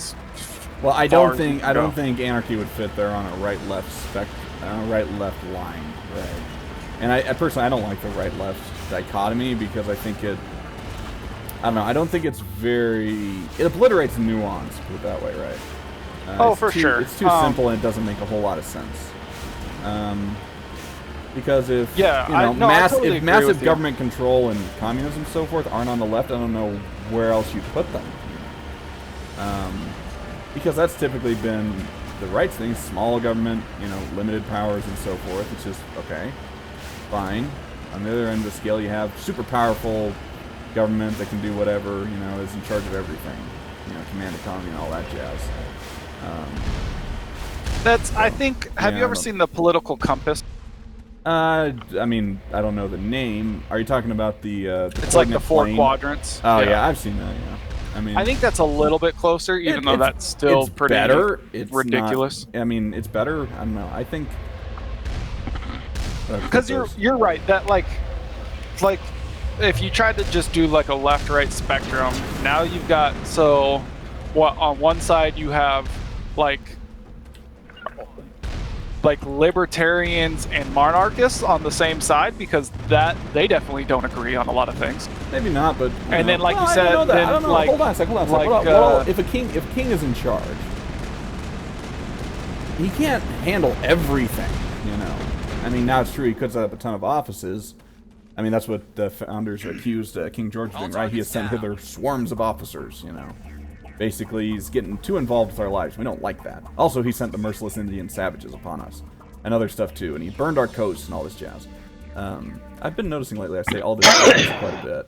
At any rate. But a monarchy could also be a fairly limited one where the king just kind of lets his subjects be, collects some taxes, and protects the realm. I mean, you could make it work together. I'm not saying it... I don't think they're necessarily opposed or necessarily league. Do you disagree, or what do you think? I strongly disagree. I think the basis of libertarianism is minimal government. Basically, only exists to protect property right, and so a monarchist will do more. Like, why would you have an absolute hereditary ruler? Well, if you define monarchy to be absolute hereditary ruler, then that's a little different.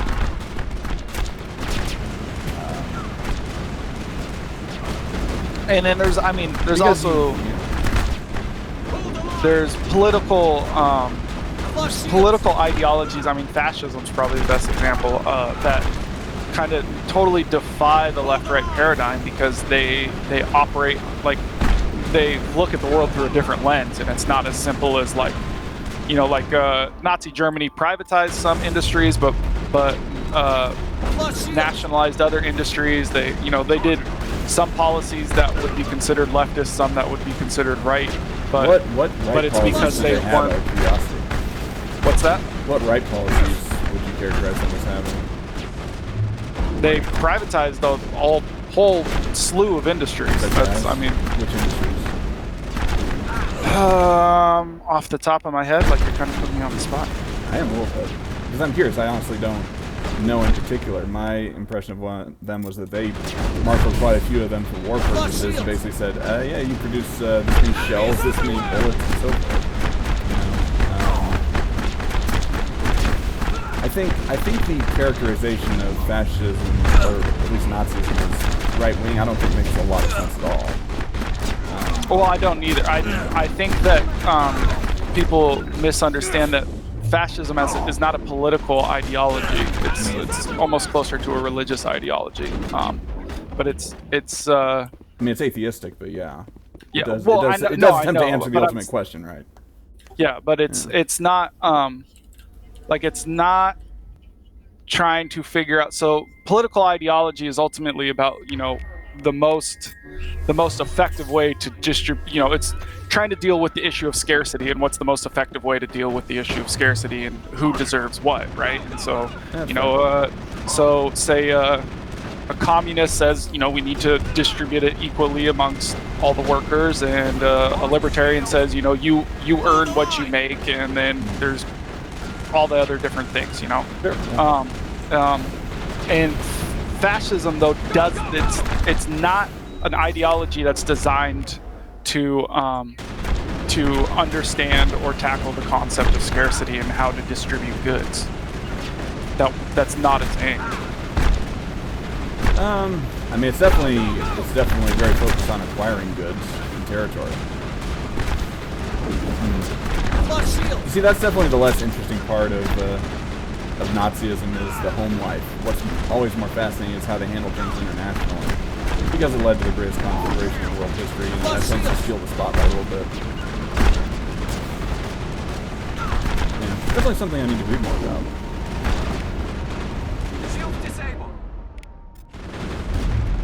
But I agree. I don't think a simple right-left thing works there. Because you always see, Crowder's a good example of that. There's Crowder, and then people who are left of him get into arguments about he'll say, oh, well, it's National Socialism, it's technically left, and then somebody will disagree with that, and it's like, that's missing the point. It defies kind of the left-right paradigm as we understand it, because it operates through a different lens. Could be. I think that just concentrating that much power in the hands of government will lead to massive problems, no matter how you characterize it or how you set it up. Which I haven't watched Crowder in a long time, so I can't say whether that's the way he puts it these days, but that would be the case I would make. That whether you call it National Socialism, whatever, if you give too much power to government, it's just going to lead to greater problems than it will solve, I think. I'm sure you can do some good things with it, but looks like Cerberus has I wouldn't other trust bases myself on with this that power. world, Shepard. It kind of reminds me actually a little bit, I think Tolkien, some fan wrote him a letter saying, Gandalf really should have taken the ring. Because he's so much better than Sauron, he's so much wiser, he could have found a way to use it for good. And Tolkien said that, nah, he would have been way worse than Sauron, because he would have been wise, and he was wise, in a way that Sauron wasn't. And he would have tried to use it for good and for order and for, the betterment of everybody else. But it would have corrupted him because it is the One Ring, alright? And because Gandalf is seen as wise, and because everybody reveres him, and because he'd be thinking he was working for everyone's best interests, he would be even more terrible than Sauron, because he wouldn't make the same kind of mistakes Sauron would. I wish I could find that, because I think he wrote that in a letter back to that fan or something, and it's been published, they published a bunch of his letters. It's really cool. I've been getting back into Tolkien lately. Nice. Yeah. How are you doing, Timmy? But yeah, I like the idea that since he's more competent, he would use it for more insidious kind of ideas. Well, he'd be so much. Who would dare stand against him? It's kind of how when people who think Trump is the devil. I mean, Trump is obviously a flawed individual. I mean, we're all flawed individuals, but he obviously is a guy with a lot of character defects. Not least of which is his repetitive diction. But in a way, it's almost welcome, because if he were a super smooth, slick operator fooling people all the time, I mean, when he plays fast and loose with the truth, when he just makes shit up, it's just, well, it's plainly obvious, and that means he doesn't have the same kind of power as someone who is a smooth operator who could just be slick and get by with it. So in a way, the fact that he's so obviously bullshitting us sometimes kind of reduces the power and, lessens the amount that he can do with it, which in a way I think is good. Or not good, but it's better than certain alternatives, put it that way. It's a silver lining, I suppose. Yeah, no, I definitely, it's one of my arguments against all the people, a lot of people who are arguing for Biden are more arguing against Trump, we got to get him out. How do you argue for Biden? They never liked him. I don't like him. No, and I use the indefinite pronoun you. How does anybody, because they didn't like him. They've never wanted him. No, exactly. And that's my kind of point is you realize that what's going to happen. So Biden was part of the material conditions that created the opening for Trump. If it wasn't for eight years of Bush and 8 years of Obama, made people so apathetic and antagonistic about national government that you might say they were ready for a change. Yeah, and so they voted in Trump as a big middle finger to establishment politics. For a lot of them, yeah. Your response to that is to vote in somebody who was part of that, created those material conditions, and so that maybe in 4 years from now, let's say Biden does win, and then 4 years from now, everybody goes, oh yeah, this is why we were all kind of just tired and hated everything, and so now they're going to vote in. And then Vince McMahon runs. Yeah, or somebody who maybe is ideologically similar to Trump, but he also knows how to play the game, and he knows how to be a politician, and he's not he's not so over the top and boorish in his behavior. Absolutely. And so he will just quietly do everything that Trump said he wanted to do, but couldn't, for all of his blusters, not a lot happened in the last 4 years. And I mean, he definitely hasn't. Part of it was because he was so vocal, it let his opposition kind of rally around it. Yeah. Sure, I would agree with that. No, but this is the thing. They're running Obama's right-hand man after Hillary Clinton, who is a, I obviously I don't think too highly of her, but she's a way better candidate than Biden, and she can hold her own in the debate. She can act stately. She's intelligent and all this, right? Biden was... we used to make jokes about him even before he was senile about how dumb he was. I've watched a lot of C-SPAN from back in the 80s when he was in the Senate, and it was just, what a dope. And he was the chairman of the Judiciary Committee. How many bodies does he know about that he was the chair of that committee? I don't know. But you're running him after Hillary Clinton failed against Trump, who wasn't even the incumbent in those days. It's just... I don't understand why they don't lean into somebody that has charisma, like functioning memory, and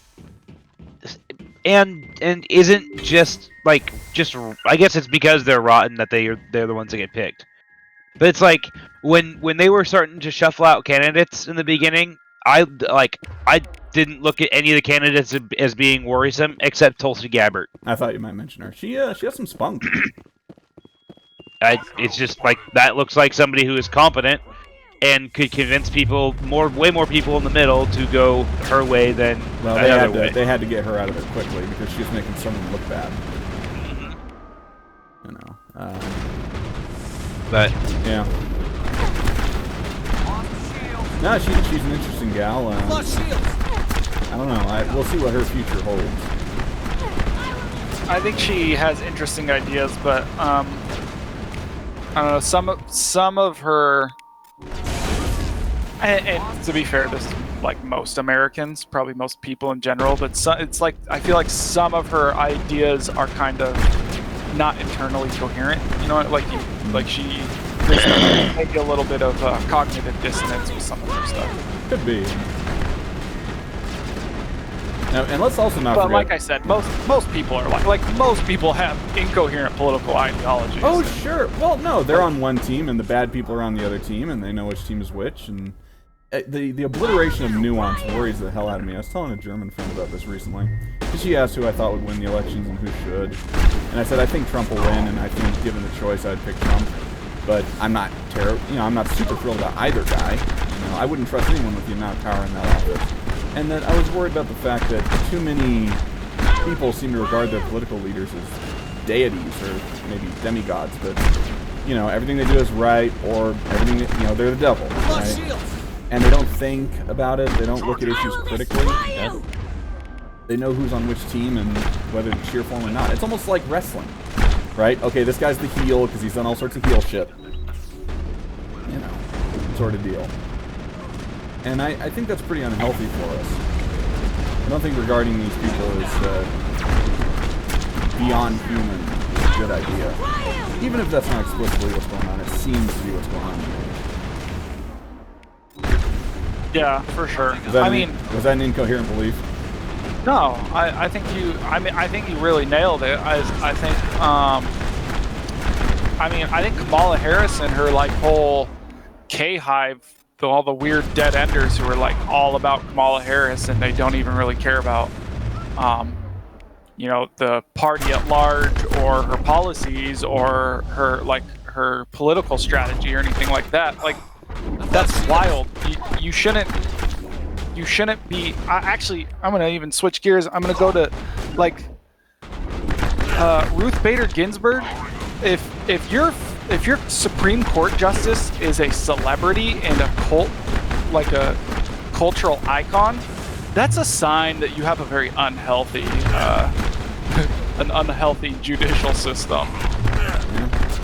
It's kind of like the saying in baseball that if you know who the umpire is, they're doing a bad job, because they should just be calling balls and strikes. The Supreme Court should be the same way. If you know the Supreme Court justice's personality and there's this cult of personality around them and people do impressions of them on Saturday Night Live and stuff, that's not a good sign. That's not the sign of a healthy political framework.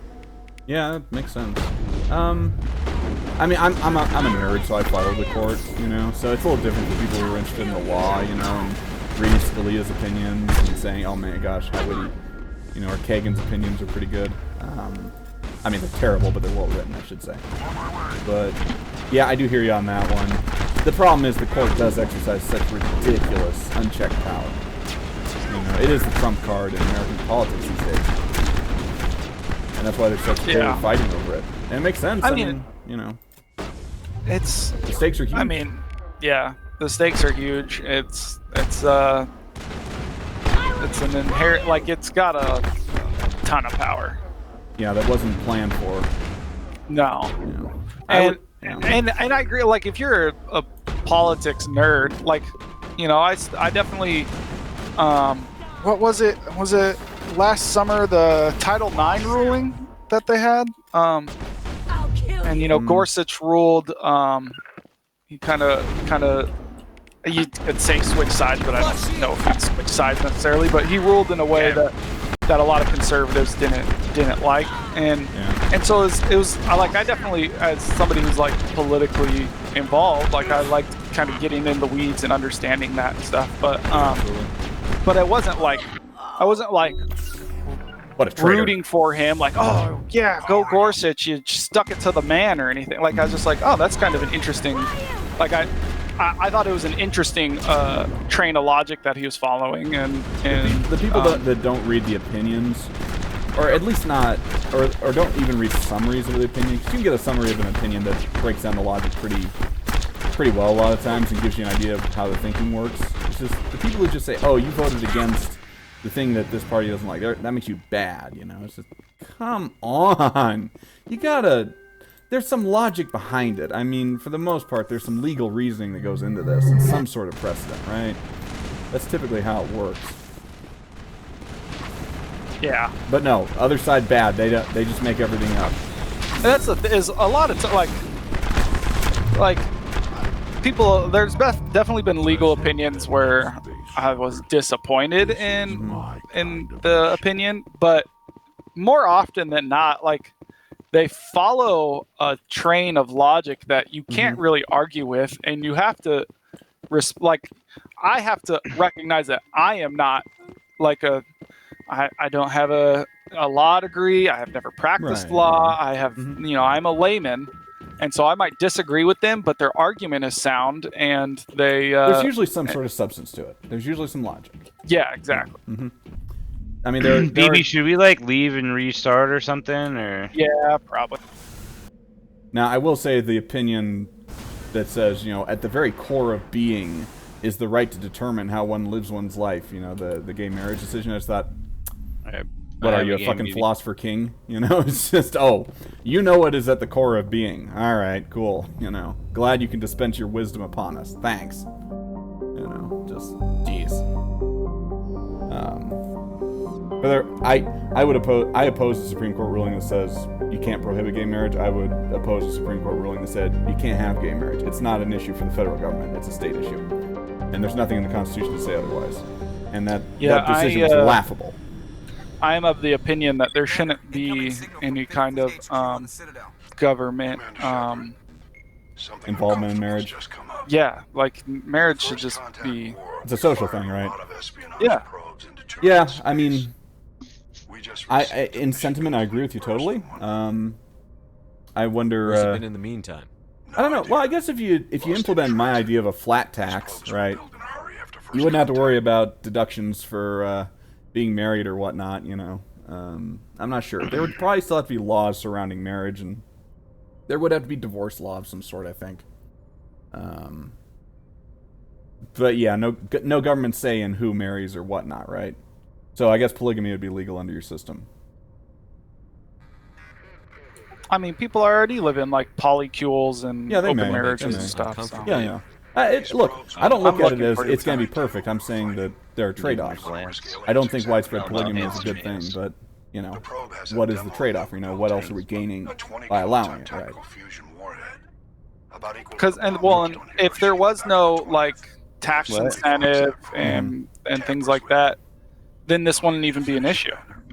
People wouldn't need to worry about it. Handled, but I don't have anyone trained. Yeah, I'm trying to think what else there is.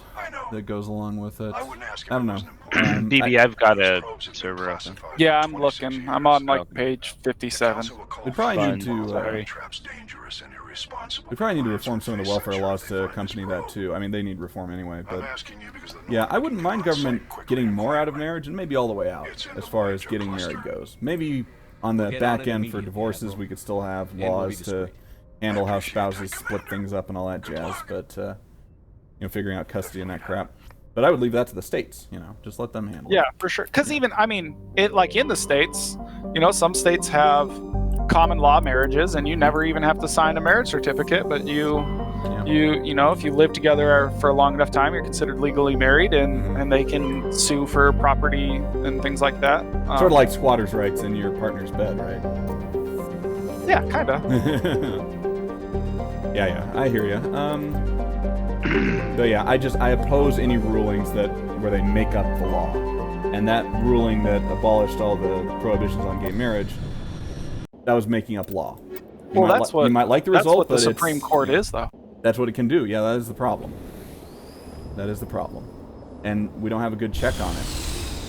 I've talked to Timmy about this before. I would favor an amendment to the Constitution that allows Congress to repeal absurd Supreme Court rulings. Maybe you have to do it within a year or two of the ruling or something like that. You put some sort of limit on it where, okay, this has been in the law long enough now, you can't mess with it, Congress. Yeah, you could make that same argument against it, though, that you didn't have enough time to see how much damage it could do. Right, you'd have to figure out how many years it would take and that sort of thing. Or maybe the more years it takes, maybe slightly higher majorities are required. But I don't know how you could set that up. My point is that we do need to find some way to make it so the court doesn't have unchecked power. All right, I'm gonna have to deafen the Discord because I'm in game now.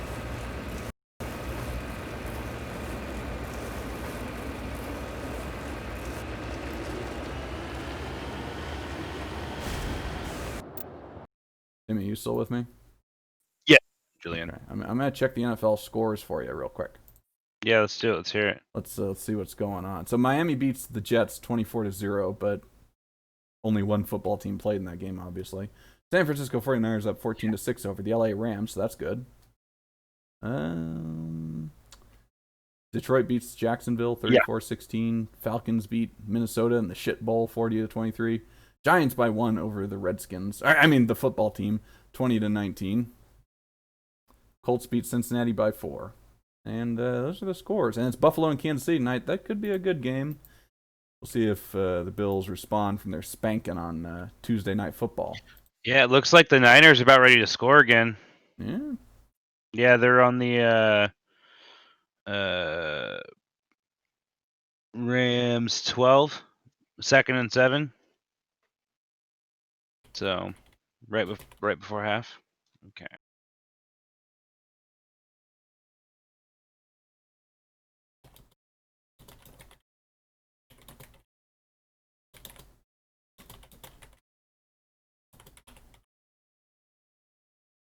Alrighty. Yeah. Let's see. What am I doing? I'm quick saving. That's what I'm doing because I'm playing a game that has that feature.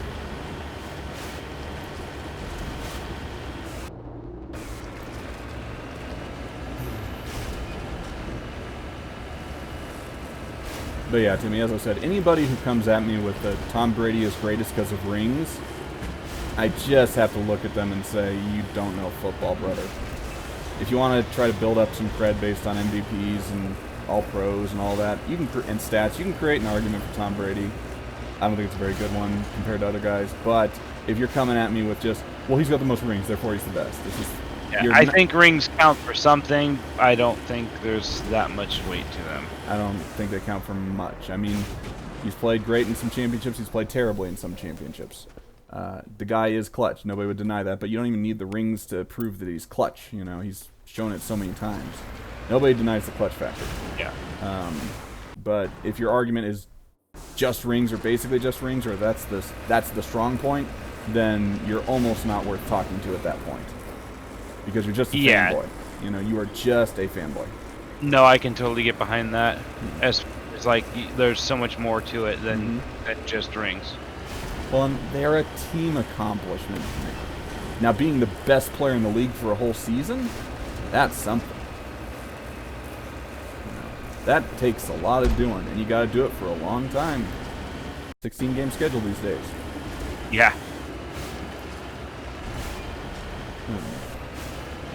Plus, again, if you go down that reasoning, Brent Dilfer is a greater quarterback than Dan Marino. Okay. Right. Sure. Because that makes sense. You remember the immortal Trent Dilfer, or the great Brad Johnson, right? That was that was that was 2 years later. In Bucks, right? Yeah, Bucks. Yeah, Brad Johnson, the great one. Or you got Jim Plunkett with his 2 rings. 2 rings, I tell you. Twice as many as Dilfer or Brad Johnson. Remarkable, really. A legend. Moving out. Of course, Troy Aikman is greater than Brett Favre or Peyton Manning. Because he's got 3 rings. Yeah. Just the silliest... Manning did it with 3, didn't he? Manning played in 4. He won 2. If you're talking about Peyton. Eli played in 2 and won in both. Oh, and that goes to another point, you know, because you were talking about how the difference coaching makes. Tom Brady, all of his Super Bowls, under Bill Belichick. Peyton Manning took 4 different head coaches to Super Bowls. Tony Dungy, Jim Caldwell, John Fox, Gary Kubiak. 4! On 2 different teams. To my knowledge, he's the only guy to be MVP of the league on 2 different teams. Manning? Yeah. That's insane. You Yeah. can't call him a system guy. He is the system. You know, he went to the Broncos and they became instant contenders. Now, again, that's a team thing. And they had a lot of talent. But, you know, they were, what, 7-9 the year before? Didn't crash. It was moved here. Or 8-8, maybe? They may not know what they have. I can't remember, was Tebow's magic year 2010 or 2011? Right. I think it was 2010. I think. Was it? No, wasn't he drafted in 2010? Hang on a second. I'm going to look up his stats. I'll know. I think 2010 was his magic year. No, 2011 was. Okay. Yeah, fair enough. 2011 was the year. Yeah, because they went, what, 8-8 and made the playoffs that year or something like that? Yeah, they went 8-8. First in the division. And they had that crazy 6-game run or whatever it was. Where they just kept winning. That pass to Marius Thomas that beat the Steelers. That game was entertaining to watch. Yeah. Yeah. Yeah, I had fun, especially since I was watching the Steelers lose, you know. Just, yep, take that. You fell Tim Tebow. Now, if only he could have pulled off the upset against the Patriots.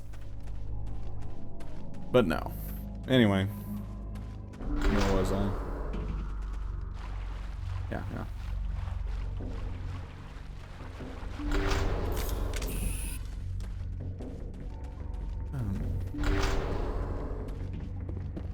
But anywho, I'm done ranting about how Brady is not the greatest ever, not even the greatest in his time. You know, great quarterback, sure.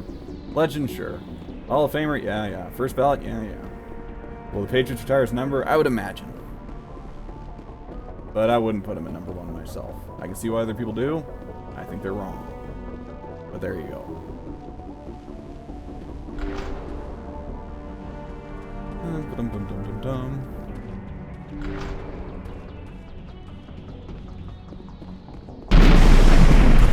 Oh yeah, it's this mission. That was a detonator. Someone just screwed us. Shepard, at last.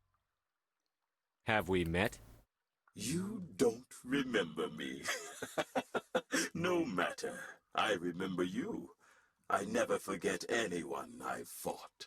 My name is Ilanos Halliot. I doubt you know it. Who do you think runs the Terminus clan, Shepard, huh? Thousands of pirates, slavers, criminals of every stripe? You assume I give a damn. That's cute.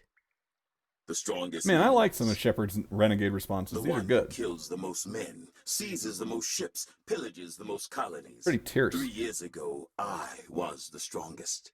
I used my influence to assemble a fleet. We would drive your kind out of the Verge. You organized the attack on Elysium. You want me to thank you for my Star of Terra? I was the motivator, the instigator, the one who promised glory and riches for sacking the largest human colony in the cluster. Get fucked, the idiot. one blamed when it failed. Failed because of you. Your damnable holding action. You'll see me again, Halliot. Count on it. I rather doubt that. Suck my dick, I got Omni Gel. We find a way out.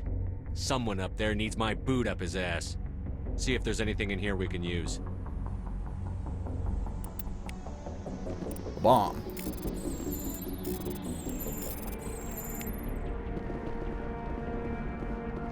Alright, cool. So Timmy, how are you doing on this ghost? I'm hoping to find it here. Ah. So right in the book, dude. Just right in the damn book. Figure it out. Book. I heard the spirit box. So, what do you get for capturing the ghost? Is this just a job that you do for money like the Ghostbusters?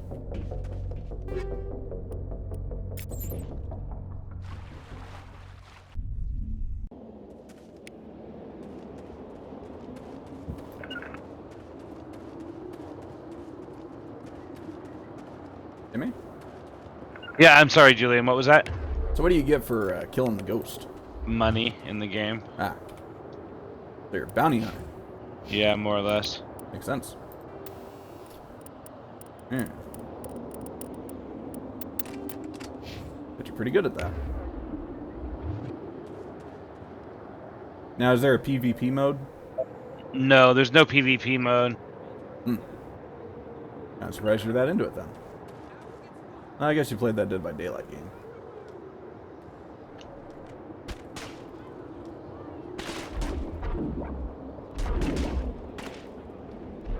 I've lost shields. Okay, yeah. So Julian, basically, you're fucking helpless. Oh. That's not good.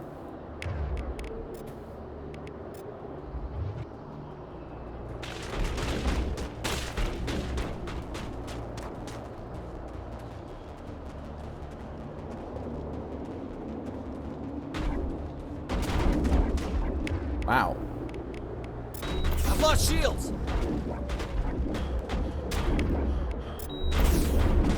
I've lost shields.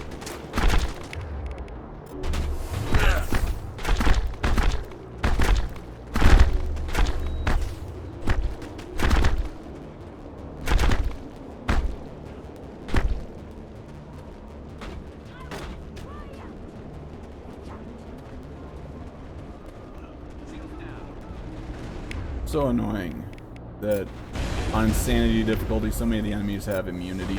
Dude, capacity. this game is so frightening. Yeah.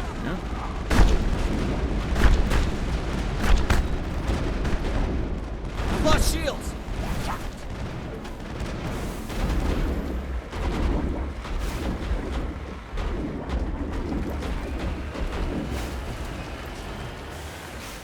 Jump scary kind of game, or it's just he's there. Target's down.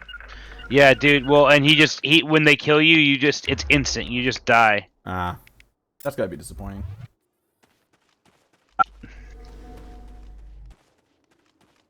Now, do you lose money for losing?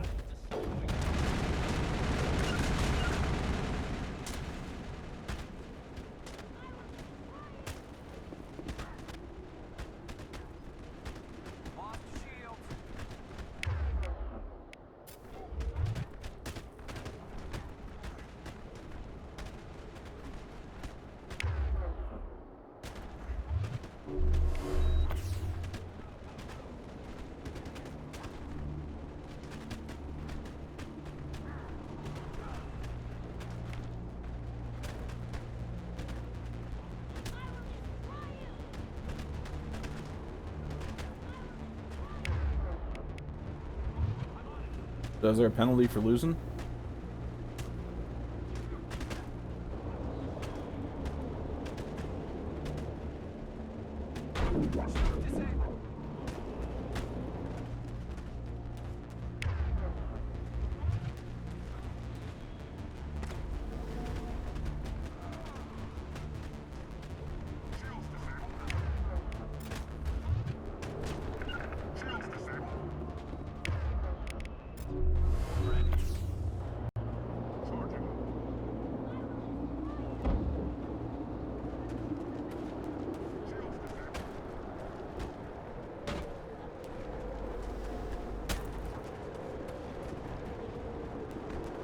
I love watching my teammates ragdoll opponents all over the battlefield. It's pretty great.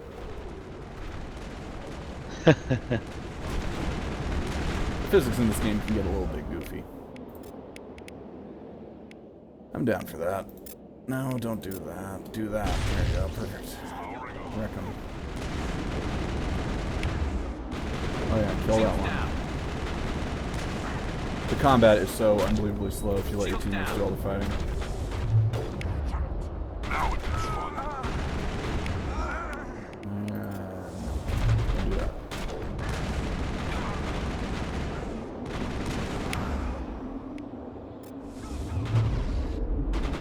Give me Christmas.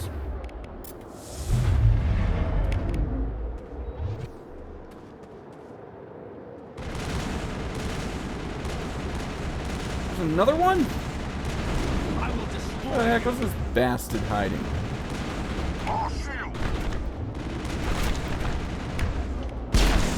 Yeah. It doesn't count, I didn't shoot anything.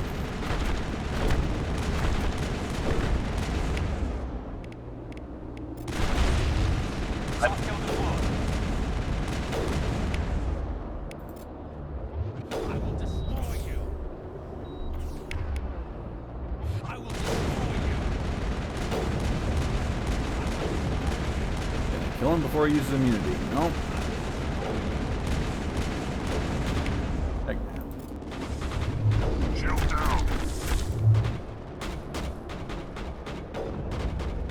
I'm pretty sure we have to kill this guy to complete the quest.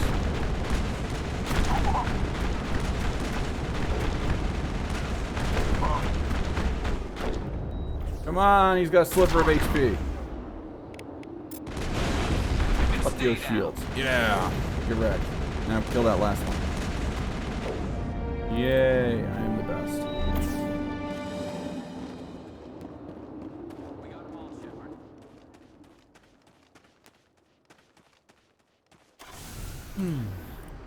I'll be right back. Okay.